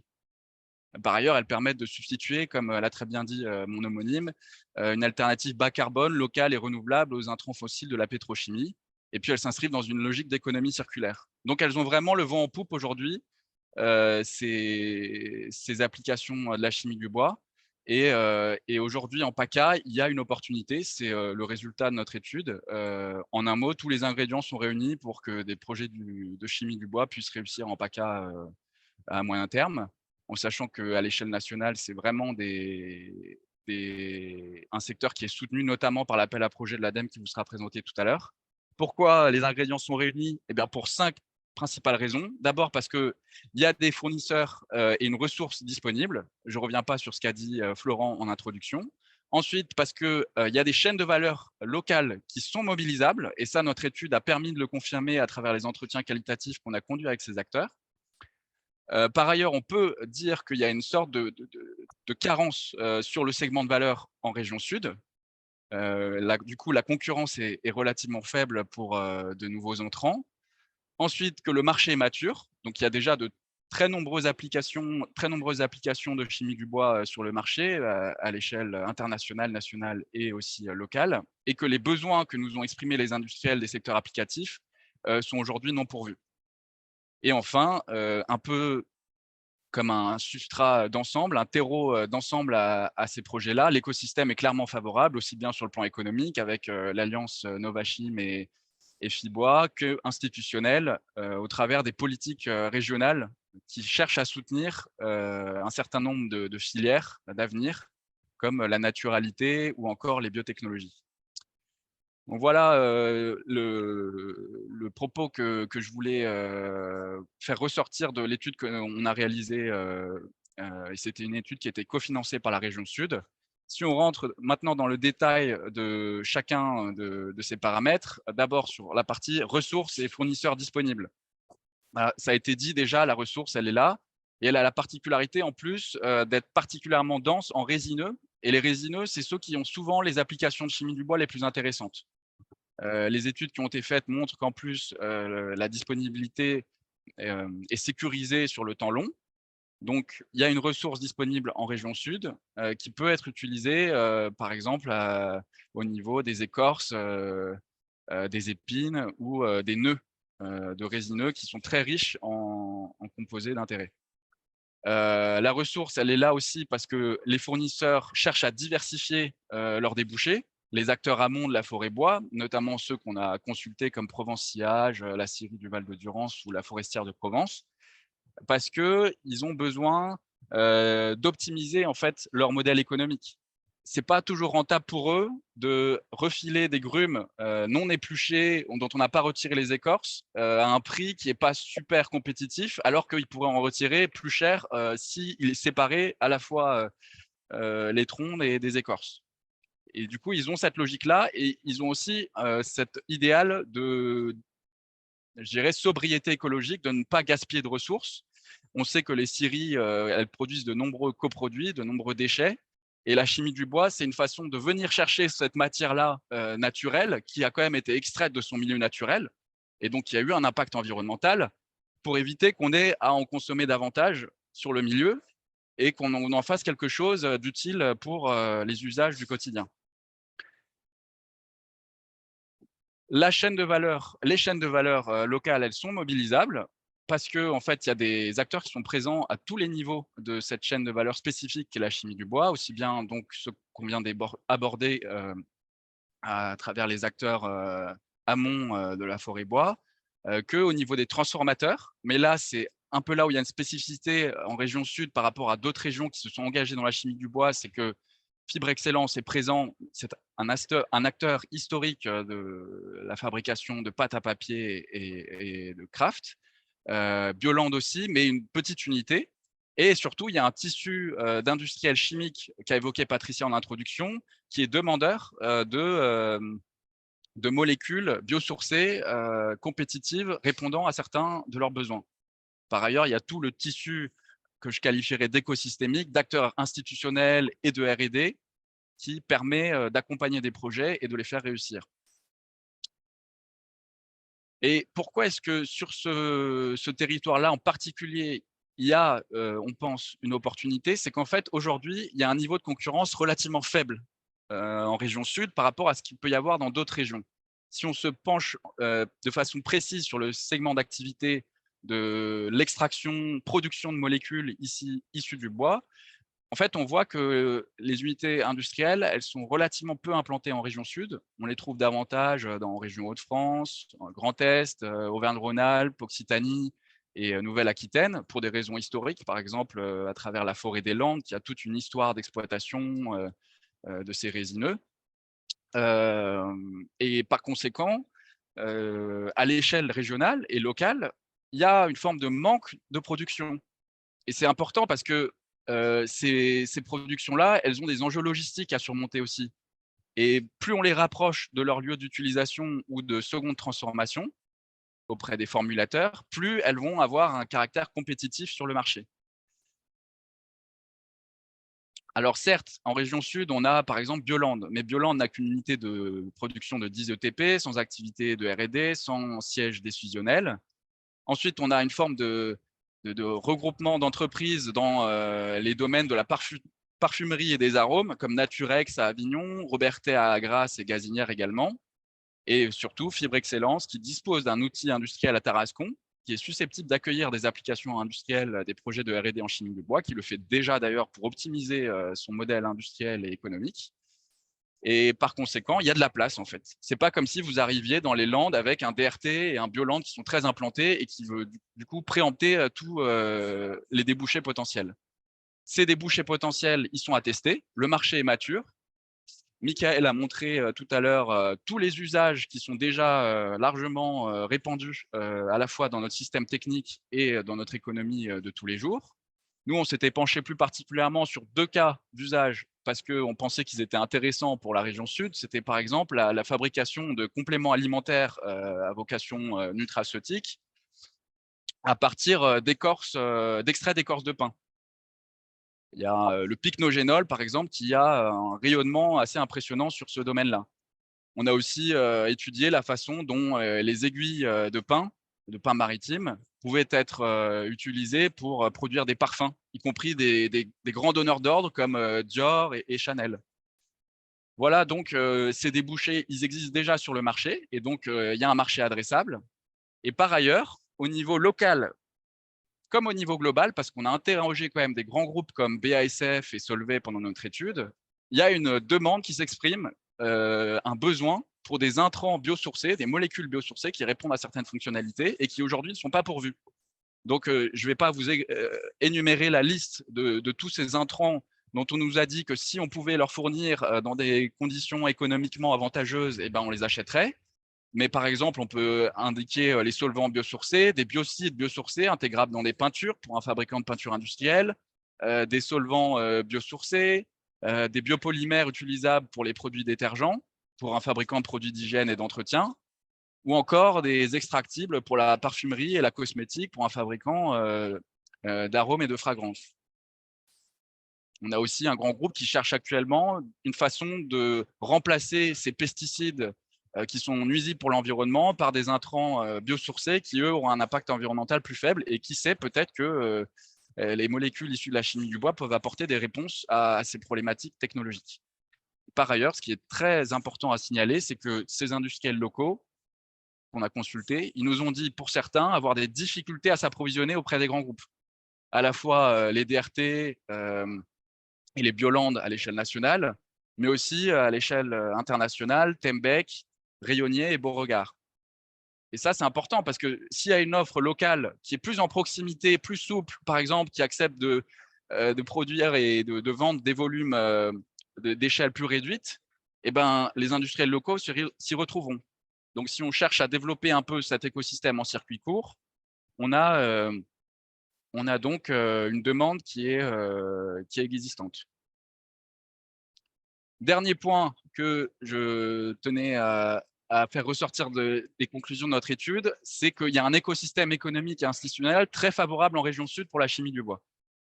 On l'a dit tout à l'heure, il y a de nombreux pôles de recherche et développement, comme par exemple à Aix-Marseille, Avignon et Nice, qui certains sont actifs dans les domaines applicatifs, mais aussi en recherche fondamentale sur les sciences des matériaux, de la chimie ou encore des biotechnologies. On peut par exemple mentionner Aix-Marseille Université pour ce domaine-là, qui vient de remporter un appel à projet France 2030 BioCluster. Et par ailleurs, ces unités de recherche, elles ont parfois débouché sur des spin-offs, des startups, des entreprises qui portent des projets industriels dans ce domaine de chimie du bois, comme la plateforme d'éco-extraction et de valorisation de Valerias, ou encore la startup Oleoinov qui a développé un procédé de biotechnologie fongique pour réduire la teneur en lignine des tourteaux de colza, afin d'améliorer le bien-être animal et la digestion des ruminants. Autre point particulier, Patricia, tu l'as dit tout à l'heure en introduction, la région sud, elle a clairement un avantage comparatif et c'est très marqué quand on regarde les chiffres de la douane sur les exportations concernant l'industrie chimique. Et ça veut dire qu'une implantation industrielle en région sud sur la chimie du bois, elle va bénéficier de ces avantages comparatifs qui sont révélés par les chiffres que l'on voit là. C'est-à-dire que la chimie représente une des plus grandes parts des exportations de cette région, qui elle-même est la première en France en la matière. Et on peut, à ce titre, évoquer la présence de la zone industrielle portuaire de Marseille-Fos-sur-Mer, qui permet un acheminement global des productions chimiques dans le monde entier. Et dans laquelle, d'ailleurs, il y a déjà de nombreux industriels chimiques qui pourraient éventuellement développer quelques unités de production complémentaires en partenariat avec des nouveaux entrants. Dernier point, c'est ce que je vous disais tout à l'heure en introduction. La chimie du bois, son développement est promu par le programme régional de la forêt et du bois, qui est porté par la région Sud et l'État dans la région, à la fois sur le plan du développement de cette filière, mais aussi de la promotion de ses usages. Et ça peut aussi être dans des secteurs comme la construction et le BTP ou les matériaux. Je crois qu'il y avait un des participants qui représentait Airbus. Peut-être que la chimie du bois peut apporter, dans certains cas, des matériaux permettant de relever le défi de l'avion du futur. Ensuite, on a un partenariat entre Fibois et Novachim qui peut faciliter cette coopération entre filières, filière amont avec la ressource et filière aval avec les industriels transformateurs. Et ça, c'est vraiment important parce que ce n'est pas le cas dans toutes les régions, ce n'est pas le cas dans tous les territoires, et c'est souvent là-dessus que se fait la différence. Pour mémoire, hein, le développement industriel des territoires, c'est à peu près 40% expliqué par ce qu'on appelle l'effet local, à savoir la capacité que les acteurs locaux ont de coopérer ensemble sur des projets innovants et industriels.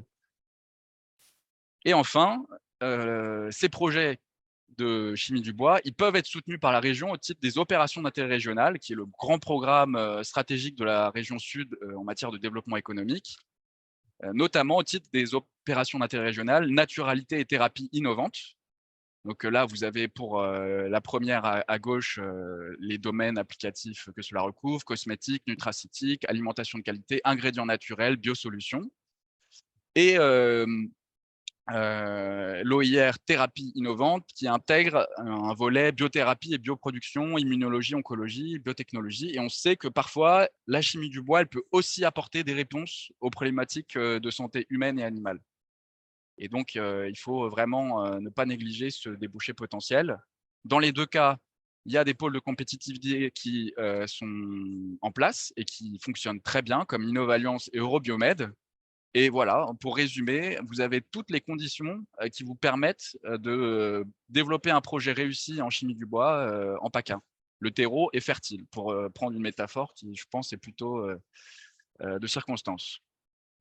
Voilà, donc je vous remercie pour votre attention. Et moi, je ne vais pas pouvoir rester très longtemps parce que je dois ensuite libérer mon espace à Vivatech. Et du coup, preneur de tout échange et de toute question dans les 10 minutes qui restent. Merci beaucoup, Michael. Merci à les deux Michael, en fait, pour avoir fait cette mise en perspective du potentiel, qu'il soit scientifique, technique et économique. Je vais passer très, très vite. Donc, la région sud n'est pas la seule à s'intéresser à ce sujet. Et il y a déjà deux exemples en fait, de régions qui ont bien avancé sur le sujet. Donc, la région Sud-Aquitaine, mais également la région Grand Est. Et nous avons la chance d'avoir un témoignage d'un des acteurs présents sur la filière Grand Est qui va nous parler d'exemples de projets qui ont pu être réalisés. Par contre, je vais être un peu exigeante, Monsieur Gérardin, d'un point de vue timing, puisqu'on a nos derniers intervenants aussi qui sont un peu pressés par le temps. Donc, merci de votre présence et je vous laisse nous présenter des exemples concrets des coopérations qui ont pu être établies dans la région Grand Est. Merci. Je vous remercie. Alors, passons au diaporama. Alors, juste avant, on avait une question d'Axel de Charentenay sur quel était le niveau de la France par rapport aux autres pays européens. C'est une question, je pense, pour EY.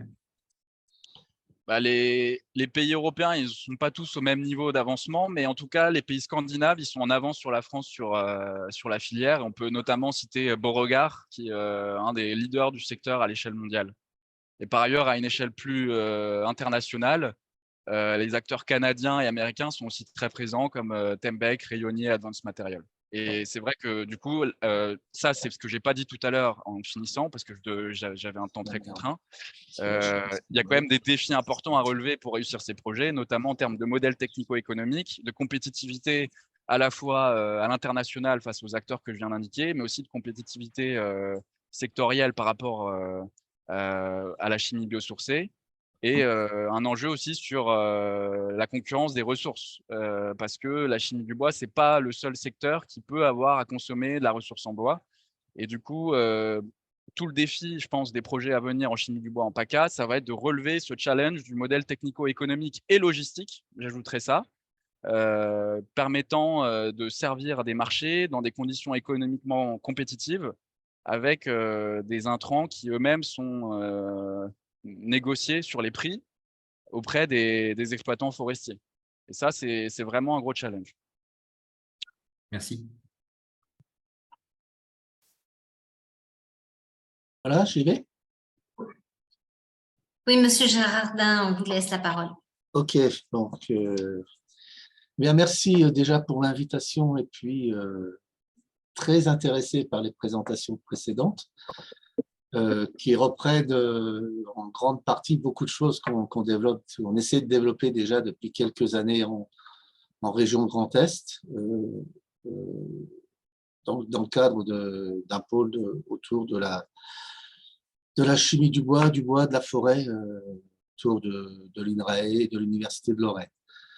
Alors, ce dont je vais vous parler, je vais essayer de vous faire un retour d'expérience rapide, comme vous me le demandez, sur un projet qui s'appelle Extraforest, qui est un projet dont le porteur était Francis Collin, et pour lequel j'étais, on va dire, le co-porteur. Alors, l'alliance Francis Collin, Philippe Girardin, Francis Collin est plutôt forestier, qualité du bois, mais arbre, et moi, je suis plutôt chimiste, usage du bois et chimie du bois. Donc voilà, donc on avait un petit peu les deux compétences pour couvrir un petit peu l'amont de la filière. Et donc ce projet Extraforest, donc qui s'intitule Extractible des forêts de l'Est, et l'idée c'était de développer une filière chimie du bois en Grand Est. Alors quelques mots sur le contexte. Alors c'est pareil, je vais faire des redites, hein, mais c'est des choses qui sont quand même un peu générales. Aujourd'hui, la société est beaucoup orientée vers le développement durable. Réduction des ressources fossiles pour avoir recours plutôt à des ressources d'origine renouvelable, la bioéconomie, l'économie circulaire, le souhait de la société et des industriels de manière générale d'avoir plutôt des molécules d'origine bio. Le préfixe bio se met devant tout aujourd'hui, même si des fois il faut l'utiliser avec précaution. Il existe aussi des bons biopoisons, mais voilà, il faut. Et donc, tout ce contexte fait que, eh bien, comme ça a été dit un peu auparavant, il y a aujourd'hui, je pense, une bonne fenêtre de développement pour la chimie du bois. Alors, l'autre point important, c'est qu'en France, il y a quand même beaucoup de forêts, c'est une ressource abondante, avec une grande diversité d'essences. Cette diversité d'essences, selon qu'on parle des régions Aquitaine, des régions PACA, des régions Grand Est, on a des essences communes, mais on a aussi certaines spécificités d'essences. Des industries qui produisent des connexes quand même en quantité importante. L'industrie du bois, la première transformation, il faut savoir que sur une grume, remettre la grume au carré pour faire des sillages, eh bien, il y a quand même 30 à 40% de connexes qui sont perdus. Alors, perdus, c'est faux, parce qu'aujourd'hui, les connexes sont quand même, de manière générale, déjà revalorisés, mais pas forcément pour l'application chimique. Et puis, on sait aussi que dans le bois, selon les essences, il peut y avoir beaucoup de molécules d'intérêt. Donc, tout ça, c'est ce qui a été un petit peu le démarrage du projet Extraforest. Et donc, les objectifs que l'on avait dans ce projet, c'était de développer des applications chimiques autour de 5 essences utilisées de manière industrielle dans le Grand Est, qui étaient, alors je les ai pas mis là, mais qui étaient le sapin, l'épicéa, le Douglas, le chêne et le hêtre. Et donc, nos objectifs là-dedans, c'était premièrement de mieux connaître alors les quantités d'extractibles possibles, la nature des molécules présentes dedans, les fractions les plus riches, la variabilité, d'avoir des réponses sur des aspects autour de la mobilisation. La ressource, elle existe, mais encore faut-il pouvoir la récolter, la récupérer. Et dans certains cas, ce n'est pas toujours aussi simple que ça, pour des raisons déjà des fois toutes simples. Une scierie d'aujourd'hui ne trie pas forcément ses connexes. Et si on veut faire de la chimie, il est important de pouvoir les trier. Donc, où se trouvent les gisements, identifier les besoins et verrous pour lever, pour développer cette filière extractive. Donc, ça, c'est plus sur l'appro. Communiquer. Alors, quand on a démarré le projet Extraforêt, ça c'était dans les années 2017 par là, et c'est vrai que quand on parlait chimie du bois, beaucoup de personnes ne connaissaient pas, ne savaient pas un peu de quoi il s'agissait. Donc, dans le cadre de ce projet Extraforêt, on avait une tâche réunion publique où on a beaucoup communiqué et où je pense qu'il y a un certain nombre d'acteurs, notamment forestiers, les premières transformations qui ont été un peu sensibilisés aux possibilités qui pouvaient se cacher derrière cette chimie du bois. Alors, tout ça dans le but d'accompagner une transition bioéconomique, alors, au niveau de la région Grand Est, voire au niveau d'autres régions par essaimage, et puis vraiment avec ce but de développer une filière autour de la chimie du bois. Alors, le financement du projet, alors vous l'avez ici, donc c'est un projet qui a été financé par différents projets. Alors, un projet du LABEX Arbre, un projet du ministère de l'Agriculture et des Forêts, qui a été complété par du FEDER Lorraine, l'ADEME, et puis également la région Grand Est. Et ce projet a duré jusqu'à l'année dernière, pardon, pendant une durée d'environ 5 ans. Voilà.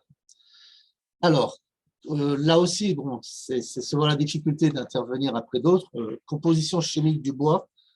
On a parlé avant un petit peu de ce qu'il y avait dans le bois. Alors, dans le bois, il y a principalement des polymères, lignine-cellulose et mycellulose, qui vont vraiment constituer le gros de la matière, et des extractibles. Alors, ces polymères, aujourd'hui, si on parle de la cellulose ou de la pâte à papier de manière générale, c'est beaucoup les papetières déjà qui travaillent dessus. Et c'est plutôt des applications avec des gros volumes, valeur ajoutée souvent peut-être un peu moins importante. Et là, on adresse plutôt des applications dans le domaine de la chimie lourde. Nous, dans Extraforest, on s'est vraiment intéressé aux extractives, donc ces molécules présentes en plus petite quantité, qui ne sont pas des polymères, mais qui sont plutôt des petites molécules que l'on va pouvoir extraire, et avec plutôt des applications orientées vers le secteur de la chimie fine. Donc ça a été l'objectif. On n'a pas réellement travaillé sur les polymères, mais on a surtout travaillé sur les extractibles, donc sachant que les polymères, on y travaille par ailleurs. Mais là, ici, Extraforest, c'est les extractibles. Alors, les extractibles, qu'est-ce que c'est? Eh bien, c'est tout simplement des molécules de faible masse moléculaire qu'on peut extraire par un solvant. Alors, je vous ai mis ici l'analogie avec le café. Quand vous faites votre café, vous faites ni plus ni moins qu'une opération de chimie du café. Vous allez extraire différents principes actifs par l'eau chaude et obtenir votre café. Alors, voilà pour la chimie des extractibles. Alors, ces extractibles, alors leur rôle, alors dans l'arbre, ils sont souvent impliqués dans des mécanismes de défense, dans l'arbre vivant. Alors, souvent, dans l'arbre, on parle plutôt de métabolites secondaires plutôt que d'extractibles. Mais une fois que l'arbre va être abattu et qu'on va avoir le bois ou l'écorce ou différents matériaux issus de la grume et qu'on va l'extraire, là, on va plutôt parler d'extractibles. Et à ce niveau-là, les extractibles, au niveau du matériau, eh bien, ils sont connus pour être en grande partie impliqués dans les aspects durabilité des essences, couleur des essences. Et donc, on voit aussi déjà tout de suite que ces molécules ont des propriétés bioactives, et c'est ce qui explique que certaines essences sont naturellement plus durables, d'autres moins. Et cette bioactivité qu'on a au niveau de la durabilité laisse présager que ce sont des molécules qui peuvent avoir des intérêts. Alors, il y a différentes familles de molécules. Alors, je ne vais pas trop rentrer dans les détails, mais principalement des composés terpéniques. Bon, cire et graisse, ce n'est pas forcément, je pense, les familles les plus intéressantes, mais beaucoup de composés terpéniques chez les résineux. des composés phénoliques avec différentes familles de produits. Et donc, ces composés phénoliques ont tous en commun des propriétés antiradicalaires, antioxydantes qui en font des produits qui sont souvent intéressants pour leur action anti-vieillissement, anti-âge, effet bénéfique sur la santé ou sur la stabilisation. Donc, du coup, on va les retrouver dans de nombreuses applications. On peut avoir des sucres et des alcaloïdes, mais là, ce sont également des familles qui sont un petit peu… Alors, les sucres, on en a, mais pas au niveau des extractibles. À l'heure actuelle, ce n'est pas trop valorisé. Et puis, les alcaloïdes, dans le bois, il y en a quelques-uns, mais pas de manière peu importante. Alors, dans ce projet Extraforest, ce qu'on a essayé de faire tout au long du projet, c'est de rassembler une chaîne de valeur que je vous ai remis ici, qui était de pouvoir faire communiquer l'amont et l'aval de la filière. Quand je dis amont, c'est l'origine, c'est les gisements de matières premières, parce qu'on va valoriser quelque chose que si on a un gisement disponible. Et donc, le gisement disponible, c'est ou des ressources forestières type connexe forestier lors de l'extraction du bois, ou alors, et je pense que c'est plutôt ces gisements qui sont les plus intéressants, ce sont les gisements que l'on retrouve au niveau de la première transformation du bois. À partir de ces différents gisements, l'idée derrière, c'était de regarder les quantités d'extraits disponibles et ainsi que les molécules, sachant que, bien sûr, il peut être peut-être plus intéressant de valoriser une essence avec un fort taux d'extrait, mais encore faut-il que l'extrait ait une activité intéressante. Et donc là, il y a tout un tas d'études entre composition des extraits, variabilité et activité sur lesquels on a travaillé. À partir de ces taux d'extrait, on voulait estimer les quantités d'extrait par compartiment de l'arbre. Donc, à partir des taux, des volumes et des infradensités, on peut à un moment donné estimer que dans un arbre, la partie écorce peut renfermer tant de quantité d'extrait. Ça, c'est important pour les applications ultérieures parce qu'il faut souvent pouvoir connaître les quantités valorisables. En collaboration avec l'IGN, et donc un certain nombre d'informations sur des placettes forestières disponibles au niveau du Grand Est, donc on a aussi estimé la ressource par rapport à la filière forestière disponible. Et puis, bien sûr, derrière, il y avait les marchés, parce qu'on veut avoir une ressource, mais sans marché à la fin, la chaîne de valeur n'est pas aboutie et on ne va pas aller très, très loin. Donc, vous voyez les différents acteurs qui sont intervenus tout autour de ce projet. Donc, le LERMA plutôt sur les compétences en chimie, Sylva plutôt au niveau de la foresterie, l'IGN au niveau aussi placette, quantification de la ressource, le pôle IAR, qui était encore IAR à l'époque, donc qui nous a aidé sur une enquête des marchés adressables, et puis également le tri de bois qui nous a aussi aidé sur des aspects aussi gisement auprès des producteurs.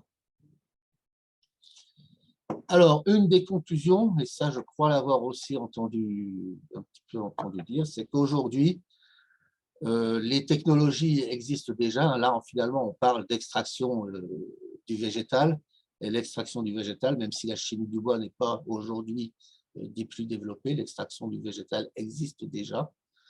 Donc, ça va nécessiter à chaque fois différentes étapes que je vous ai remis ici. Donc, il faut bien identifier les matières premières. Donc, l'identification du gisement est extrêmement importante et pouvoir déterminer les quantités de produits qu'on va pouvoir mobiliser, la pérennité du gisement. Ensuite, il y a des étapes qui sont nécessaires de préparation de la matière.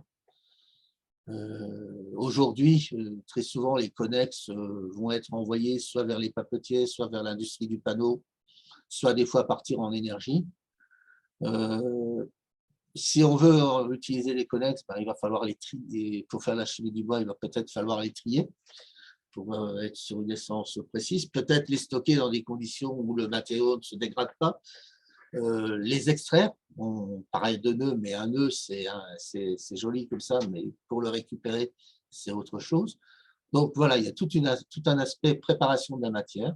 Pour les procédés d'extraction, ben, aujourd'hui, on dispose de tout un tas de procédés d'extraction qui existent déjà, qui sont potentiellement transférables au cas de la chimie du bois. Mais là aussi, le procédé d'extraction va être à choisir en fonction de l'application finale des volumes. Par exemple, pour une application peut-être en parfumerie ou une application en cosmétique avec des volumes peut-être pas très importants, peut-être qu'il suffit simplement d'aller chez un extracteur qui existe déjà. Pour des applications à plus grande quantité, peut-être qu'il faut imaginer un système d'extraction. Le post-traitement, donc tout ce qui va être après extraction, ben voilà, on a des extraits, il faut encore les concentrer. Alors, selon que c'est de l'eau, selon que c'est des solvants, ben, les précipiter, les lyophiliser, les centrifuger, les distiller, les atomiser. Donc, il y a tout un tas les purifier, il y a tout un tas de choses. Et puis, le produit final, eh bien, on peut arriver sur des produits qu'on va utiliser à l'état brut, c'est-à-dire sous forme d'un extrait, un mélange de molécules. Donc, il y a un certain nombre d'applications possibles. Et puis, dans certains cas, on peut aussi envisager d'utiliser des molécules pures ou des molécules pures fonctionnalisées, c'est-à-dire des molécules où on fait un peu de chimie derrière pour apporter des propriétés supplémentaires et avoir des molécules avec des activités multiples. Donc ça, c'est l'étape finale avant d'accéder au marché. Et la conclusion vraiment autour de tout ce qu'on a fait là depuis quelques années, c'est qu'il est vraiment important d'identifier un marché avec une plus-value suffisante de manière à pouvoir convaincre les acteurs de l'amont de se lancer dans une opération donc, de chimie du bois. Alors, là, je vous ai remis une diapo qui parle un petit peu des prix en fonction des volumes, et vous voyez que les extractives, on se situe plutôt dans cette zone-là, c'est-à-dire dans le domaine de molécules à plus haute valeur ajoutée. L'étude de marché que l'on a fait avec IAR, donc on montrait qu'effectivement, il y avait déjà un certain nombre de success stories qui existaient avec des produits issus du bois. Donc, on parlait du pycnogénol, H. enfin, il y en a un certain nombre. Et donc, il y a des possibilités dans la cosmétique, en alimentation humaine et animale, en agriculture, également dans le domaine des matériaux. Là, on est plutôt, alors peut-être plus sur la partie tanin. Mais voilà, il y a un certain nombre de marchés qui sont aujourd'hui potentiellement preneurs de chimie du bois et qui peuvent conduire à des applications. Alors, je vais finir par cette diapo en vous donnant un peu différents enseignements. Alors bon, je pense qu'il y en a peut-être d'autres, mais disons, voilà, j'en ai fait une liste sur une page, bon, je pense que ça suffira déjà. Alors, le projet, en grande partie grâce aux efforts de communication qui ont été faits au travers des réunions publiques, ont permis de vraiment, enfin, au moins, du moins sur la région Grand Est et Bourgogne, d'avoir une prise de conscience sur les potentiels de tel développement autour de la chimie du bois. On a touché beaucoup les gens de l'amont. Il a été souvent un petit peu plus difficile de mobiliser les industriels de l'aval. Probablement parce qu'à ce niveau-là, les industriels de l'aval, je pense, sont plus directement sur des applications et ne souhaitent pas trop forcément communiquer trop autour de leurs activités. Donc, voilà. Autant on avait forestier, première transformation en réunion, plus difficile de réunir l'aval. Le projet a conduit aussi à la mise en place d'actions spécifiques vers ces industriels de l'aval, tels que le développement du projet Woodcam Valley, qui est un projet qui continue un peu derrière Extraforest et qui vise à essayer de développer des activités chimiques du bois en Grand Est, ou le projet Extrago, qui est un projet qui est porté par la SAT Science, où là, justement, là aussi, le projet est vraiment sur le développement maintenant d'activités et de développement au niveau industriel. Côté des laboratoires, bien sûr, il y avait un certain nombre de connaissances nouvelles et puis mise en place d'outils pour quantifier la ressource. Alors, sur nos études, il y a certains gisements qui sont plus prometteurs que d'autres, hein. Là, il ne faut pas laisser penser aux gens que chimie du bois, connexe bois égale chimie du bois égale application, notamment sur les extractibles, hein. Les extractibles, leur possibilité de valorisation va dépendre de leur composition et de leurs activités biologiques. Et donc, dans certains cas, on peut très bien avoir des extraits qui vont être plus difficiles à valoriser que d'autres. Variabilité importante entre les essences, les compartiments différents. Donc là, je reviens un petit peu, là, on est vraiment sur les extractibles. C'est toujours différent d'une essence à l'autre. Donc, c'est de la chimie qu'il va falloir développer au cas par cas en fonction d'une essence, d'un compartiment donné. La variabilité au sein d'une même essence pour un même compartiment existe aussi, mais est quand même moins importante. Développement envisagé au cas par cas, pas de règle générale, ça c'est ce que je viens de dire juste avant. Les technologies, après, elles existent et il faut adapter en fonction du type de projet qu'on veut développer. On a aussi observé un essaimage important, hein, puisque on voit le projet aujourd'hui en PACA. Il y a un projet en Côte d'Or, le projet Kelios, qui est également un projet de chimie du bois, Extra-Forval en Wallonie. Donc, il y a un certain nombre d'endroits où les gens s'intéressent aux mêmes thématiques, ce qui prouve quelque part qu'ils y croient également et qu'il y a des potentiels derrière. Alors, l'importance d'identifier dès le départ le gisement et d'avoir l'application finale, ça c'est encore une fois, je le redis. Et donc, nous, actuellement, on est, c'est vrai, sur différents projets en montage ou qui démarrent, sur des applications un peu plus valorisation pour du développement industriel autour des extractifs. Voilà, j'en ai terminé. Donc, quelques mots de remerciement. Donc, tout d'abord aux financeurs d'Extra Forest, donc le ministère de l'Agriculture, le FEDER, la région, l'ADEME et l'ABEX Arbre. Tous les partenaires du projet, qu'ils soient chercheurs, comités consultatifs, les participants aux réunions publiques qui ont été très riches. Et donc, remerciements à tous mes collègues. Et puis à vous pour votre attention. Merci beaucoup, Monsieur Gérardin. Donc après tout le potentiel qui a été évoqué, maintenant vous nous avez fait démonstration des perspectives, mais aussi vous avez pointé les points d'attention que nous devrons prendre en compte pour réussir notre démarche. Je vais laisser la parole maintenant à Julie Chambonnière et à Florian Rollin de l'ADEME, pour nous présenter des appels à projets, parce que l'objectif final de notre action, vous l'avions déjà expliqué, c'est de faire émerger des projets innovants, des projets collaboratifs innovants qui pourront être présentés dans le cadre des appels à projets de l'ADEME, et notamment le projet produits biosourcés et biotechnologies durables que nos participants de l'ADEME vont vous présenter. Voilà, je vous laisse la parole et l'écran. Voilà. Alors, je vais arrêter le partage. Merci beaucoup. Du coup, je vais me présenter dans un premier temps. Julie Chambonnière à l'ADEME, donc je suis à la direction entreprise et transition industrielle et je suis en charge de la coordination de l'appel à projet produits biosourcés à l'instruction. Donc, c'est quand les projets déposent, on analyse les projets et on donne un avis pour financement ou non financement. Quand on fait ce travail, on est toujours en binôme avec un expert technique de l'ADEME, Florian Rollin, qui est ici présent, vous présentera justement une partie de l'appel à projet, les détails sur les 3 thèmes, plus particulièrement.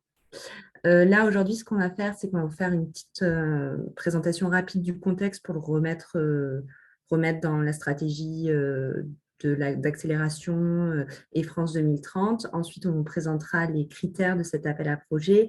Et enfin, on vous présentera les modalités de financement et de candidature pour l'appel à projet.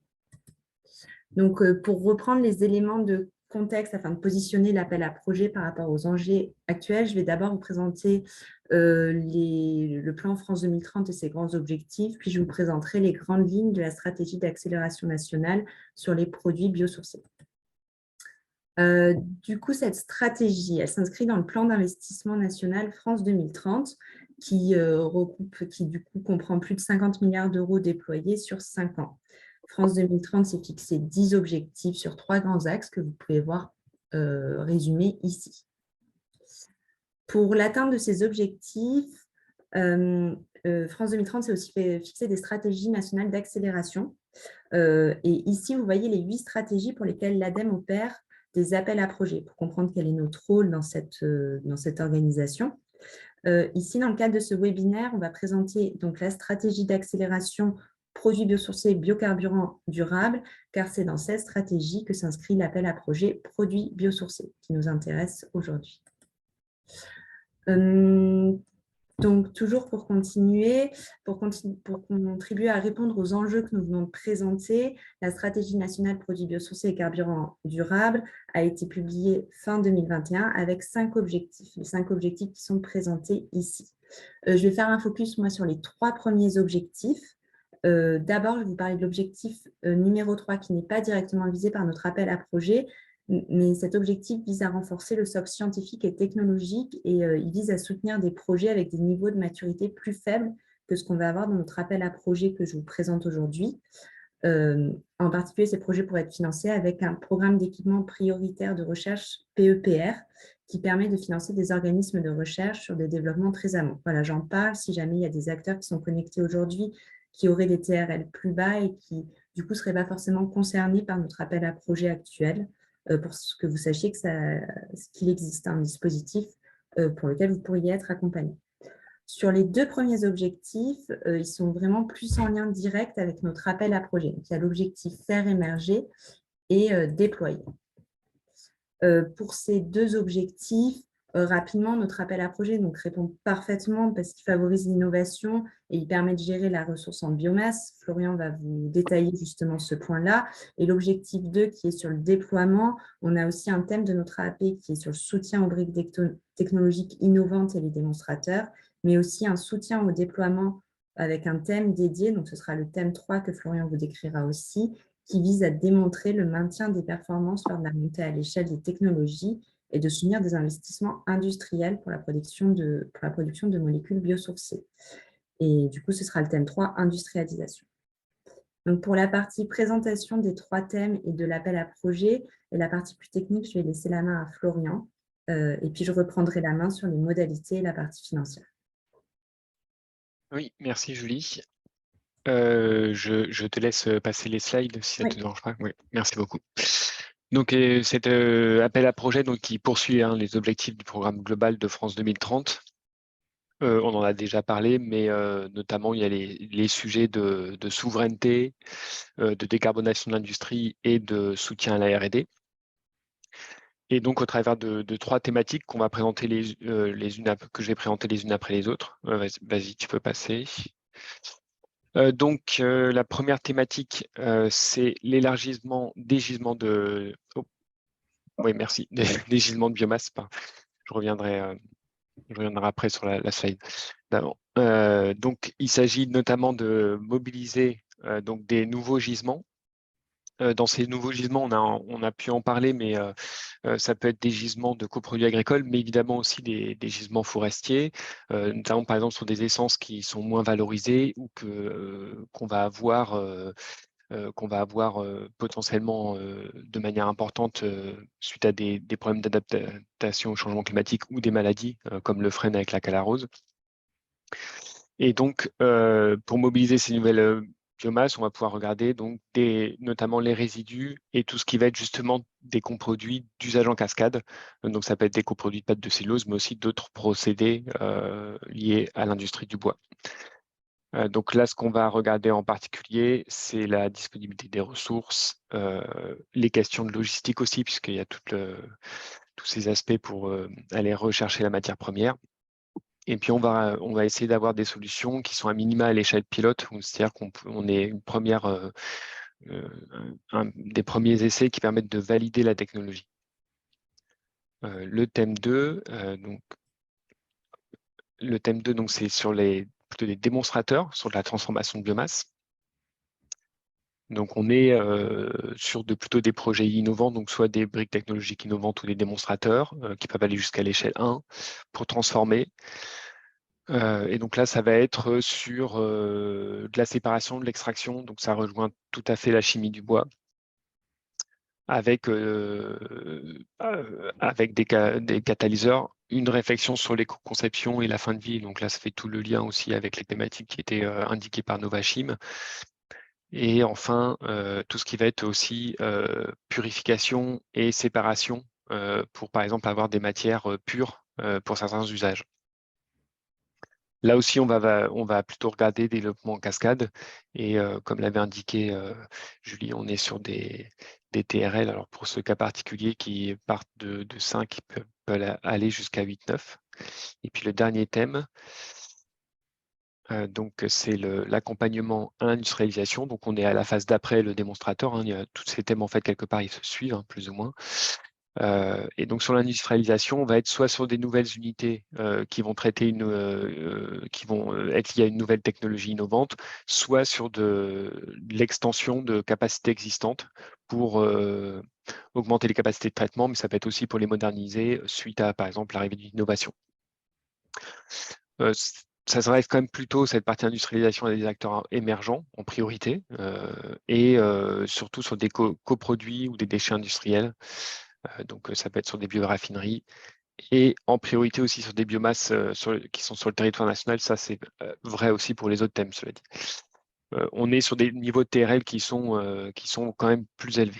On peut juste revenir à la slide que j'ai sautée, s'il te plaît, Julie. Les projets qui sont attendus sur ces 3 thèmes, donc c'est des projets de R&D qui peuvent être soit monopartenaires, donc portés par une seule entreprise, ou bien collaboratifs, donc des entreprises avec des laboratoires, par exemple, et qui vont permettre donc de faire maturer des technos ou des solutions qui soient innovantes et durables. Donc, on est aussi bien sur de la recherche industrielle que de la démonstration à l'échelle 1. Ce qui n'est pas couvert par cette AAP, c'est vraiment ce qui va être recherche fondamentale, qui sont plutôt des thématiques qui sont portées par l'ANR ou que nous, on va traiter avec des thèses, avec l'appel à thèse, à candidature. Donc là, on est quand même plutôt sur des TRL plus élevés. Et globalement, on va aussi aller sur de l'investissement industriel. Donc, on est toujours sur de la valorisation de biomasse, une capacité de déploiement, je ne vais pas tout commenter, mais simplement certains points. Le déploiement à grande échelle sur le territoire français, c'est un point aussi qui est important. On va chercher à valoriser des biomasses qui sont produites sur le territoire et à les transformer également sur le territoire français, avec une attention importante sur les impacts environnementaux. Ça, je vais y revenir dans le cadre des critères. Et peut-être aussi un point qui me semble important, c'est les questions de durabilité et de résilience. Notamment, un point qui est regardé, c'est comment va évoluer la disponibilité en biomasse. Un exemple qu'on peut avoir sur la chimie biosourcée plus traditionnelle, par exemple sur les amidons de maïs, c'est dans un contexte de sécheresse de plus en plus fréquente, est-ce qu'on peut parier sur de la chimie qui va valoriser le maïs, sachant que c'est une culture qui va être plus sensible aux questions de ressources en eau. Donc, les questions vont se poser aussi avec la chimie du bois, sur des essences qui sont soit en déclin pour des questions de dérèglement climatique, soit qui vont être soumises à des stress et des maladies. C'est là aussi où je pense à une opportunité en chimie, puisque on va avoir peut-être des cas de croissance moins régulière liés au stress des essences, soit par rapport à la pauvreté des sols, aux phases de sécheresse ou de température extrême. Et la valorisation en chimie va permettre peut-être d'avoir des valorisations de ce type de bois stressé plus simples qu'en bois d'œuvre où évidemment on a besoin d'une certaine régularité. Et puis pour terminer mon propos, on peut passer juste sur les critères. Je ne vais pas tous les commenter, simplement les points un petit peu importants. Donc il y a évidemment le caractère innovant. On regarde beaucoup également la maturité technologique et la fiabilité de la technologie, donc tous les éléments qui vont pouvoir permettre d'indiquer cette maturité sont importants.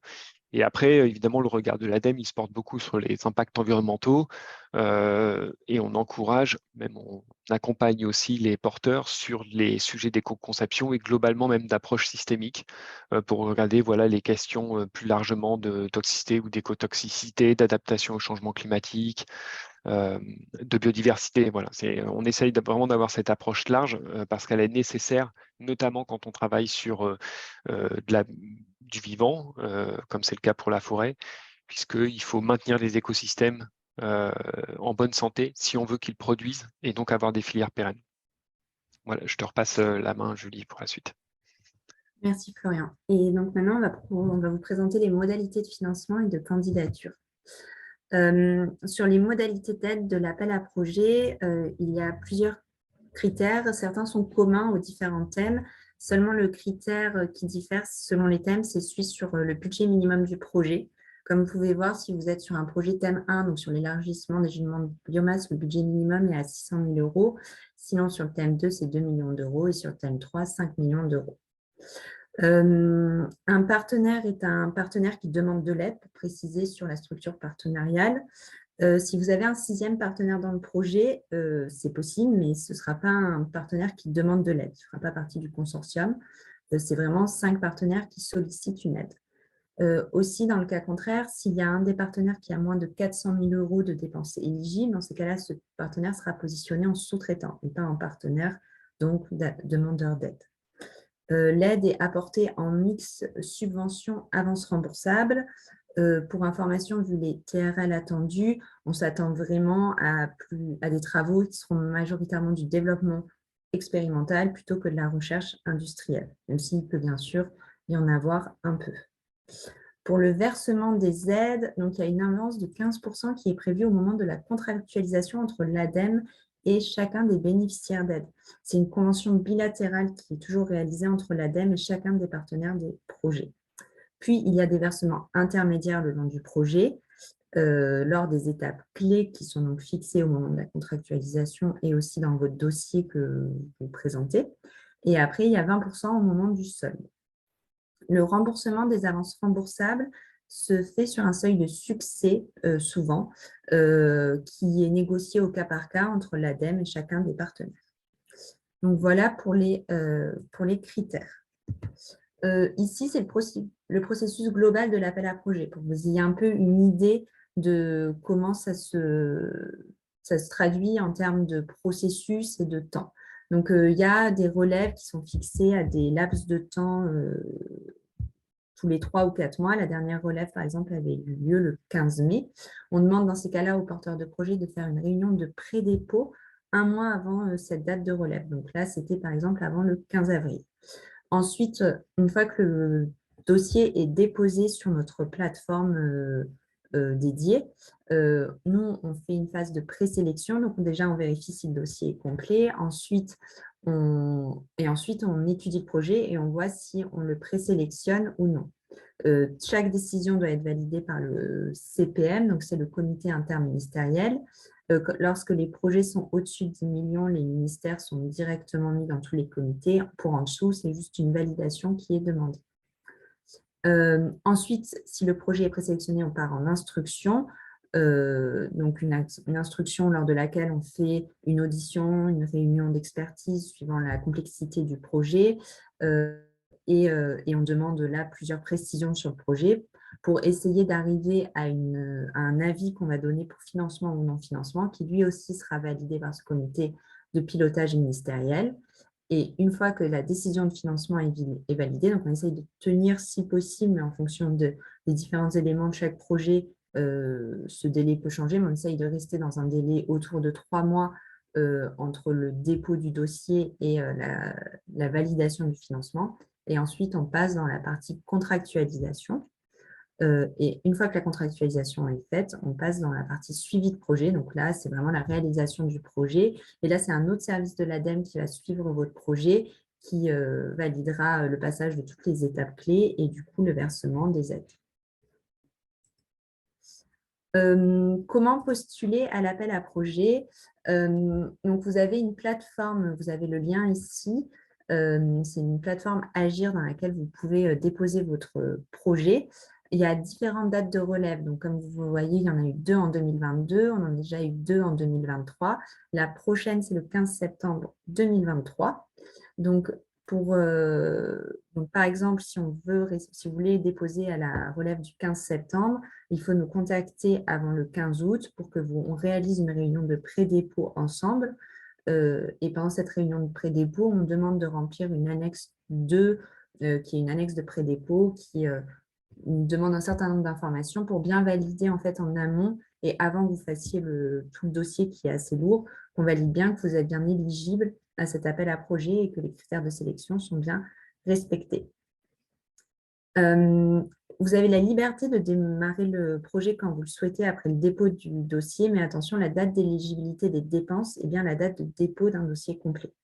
Donc, si le projet a commencé avant la date de dépôt, dans ces cas-là, les dépenses ne seront pas éligibles, ces dépenses qui auront été réalisées, mais aussi il y aura une question sur l'incitativité de l'aide, c'est-à-dire que si le projet peut commencer avant que vous ayez déposé, est-ce que l'aide est ou pas nécessaire? Voilà pour ces éléments. Il y a aussi une adresse mail générique qui est ici, c'est l'adresse mail aap.biosourcé@adem.fr. On vous invite à la contacter pour organiser vos réunions de pré-dépôt. On est plusieurs à y avoir accès, que ce soit les ingénieurs techniques ou les coordinateurs de l'appel à projet avec ma collègue. Et on pourra ici vous répondre ainsi plus rapidement pour organiser toute réunion. On a un certain nombre d'annexes que je vais pas détailler, mais je pense qu'on vous enverra le détail, donc vous aurez tous les liens nécessaires. Il y a un cadre méthodologique pour l'évaluation environnementale parce qu'il y a une annexe qui est sur l'impact environnemental, donc c'est pour vous aider à remplir cette annexe qu'on vous envoie ce guide méthodologique. Il y a aussi un certain nombre de contenus de l'ADEME qui peuvent vous aider aussi pour vous renseigner sur ces sujets. Au niveau des autres appels à projets France 2030 qui sont sur les thèmes biosourcés. Il y a un appel à projet qui était sur les produits et systèmes constructifs bois et autres biosourcés qui vient de clôturer. La dernière relève était au 15 mai. Il y avait un autre appel à projet sur la production française de carburant aéronautique durable qui a aussi clôturé, mais il y a une réflexion qui est en cours sur un futur dispositif de soutien plutôt au développement de la filière, plutôt sur une partie industrialisation. Voilà, si jamais vous avez des projets auxquels vous pourriez répondre, c'est pour que vous ayez un peu une vision globale des autres dispositifs qui existent. Et je me permets aussi de présenter cet appel à projet, donc construction et rénovation hors site, qui vient d'être lancé. La première relève a eu lieu le 15 mai.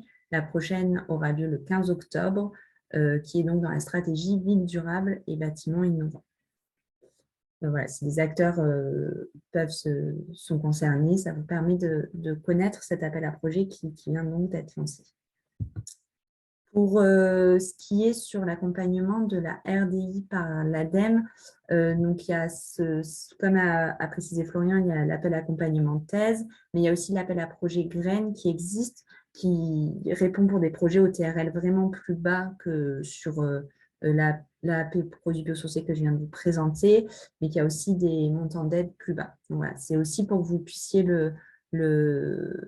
l'identifier si jamais vous êtes vraiment sur quelque chose qui est sur de la mise en œuvre expérimentale ou de la recherche prénormative. Il y a aussi ces deux autres dispositifs qui existent, le concours Innov qui est seulement pour des PME et pour des projets monopartenaires, pour des projets entre 1 et 5 millions d'euros. La vague 10 est finie, la vague 11 est en cours et bientôt finie. Il y a des vagues qui sont très régulières, qui se relancent, donc je pense qu'il va y avoir la vague 12 bientôt.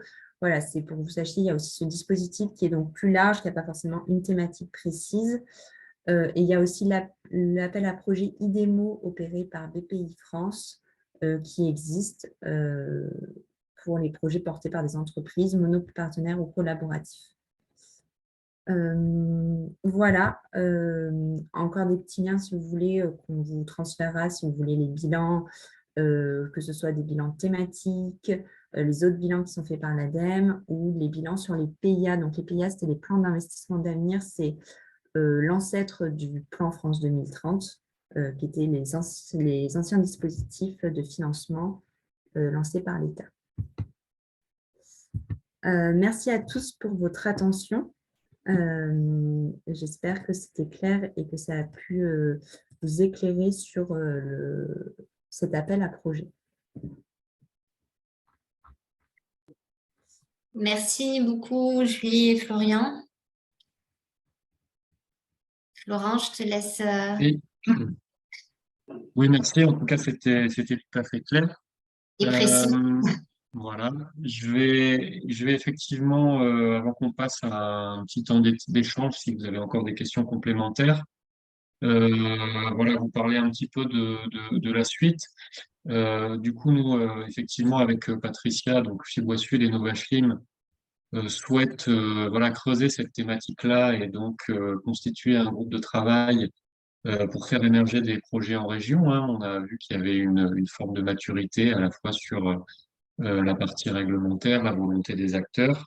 Et donc à la rentrée, en septembre, voilà, on vous sollicitera pour un groupe de travail dont l'idée est déjà de faire communiquer donc les acteurs professionnels, mais aussi de la recherche et des territoires de nos deux filières, donc bois et chimie, et puis aussi donc travailler effectivement sur, à l'instar de ce qui a été fait dans le projet Extra Forest, de travailler à la fois effectivement sur l'identification des marchés, l'identification de la ressource et des différentes molécules qui sont présentes dans cette ressource, et donc d'accompagner et de créer des consortiums pour accompagner ces projets, que ce soit à des stades effectivement de recherche industrielle ou de démonstration.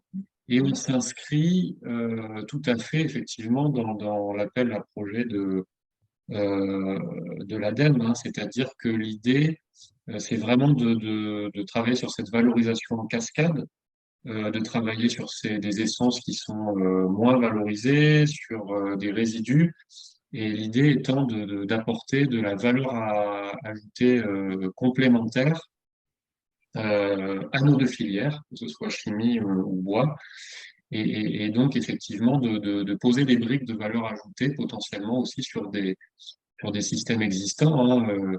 Michael Lecourt du FCBA nous disait, voilà, peut-être qu'avant de brûler les bois, on pourrait en extraire des molécules d'intérêt, ou aussi pendant le séchage des bois pour la fabrication de bois d'œuvre. Donc il y a plein d'idées comme ça. Donc on a déjà avec Patricia effectivement un petit pool d'acteurs intéressés, professionnels et labos pour travailler à ces groupes de travail. Mais voilà, du coup, ce séminaire-là aussi, c'était pour recruter, entre guillemets, et faire un appel à tous ceux qui seraient intéressés pour participer à ce futur groupe de travail donc, qui aura lieu à la rentrée, hein. On vous enverra une invitation puisque vous êtes inscrits et donc on a vos coordonnées mail. Donc n'hésitez pas si vous avez voilà, connaissance aussi de projets sur vos territoires, dans vos filières, Oui. à relayer cette initiative-là. Et donc, Fibois Sud et Novafilm mettront leurs compétences techniques aussi pour accompagner les entreprises, pour monter leurs projets, éventuellement répondre à l'appel à projet de l'ADEME ou à d'autres appels à projets d'acteurs. Voilà. Et donc, ça va se passer à partir de septembre. Patricia, si tu veux compléter. Oui, je dirais juste hein, que si d'ores et déjà vous avez des idées hein, de projets, n'hésitez pas. Donc, on vous transmettra toutes nos coordonnées, hein. Donc, si vous avez déjà des idées ou des projets en construction, n'hésitez pas à nous contacter dès maintenant hein, pour pouvoir le plus vite possible essayer de faire acte de candidature hein, sur l'appel à projet de l'ADEME. Voilà. On a à peu près respecté le timing, mais on a peut-être un peu de temps pour des questions si vous le souhaitez. J'ai pas vu de questions dans le chat. Dans le chat, mais vous pouvez aussi, vous avez l'option dans Voilà. les réactions de lever la main et on vous Voilà. donne la parole. N'hésitez pas.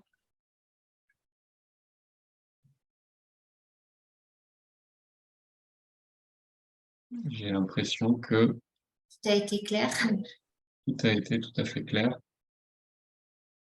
Mais en tout cas, merci. Merci à tous pour votre présence. Merci à tous les intervenants.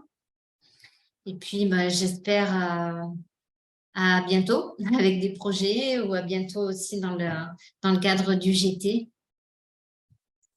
Voilà, on espère vous voir à la rentrée. Merci à tous en tout cas et à très bientôt et une bonne fin de journée à tous. Merci. Au revoir.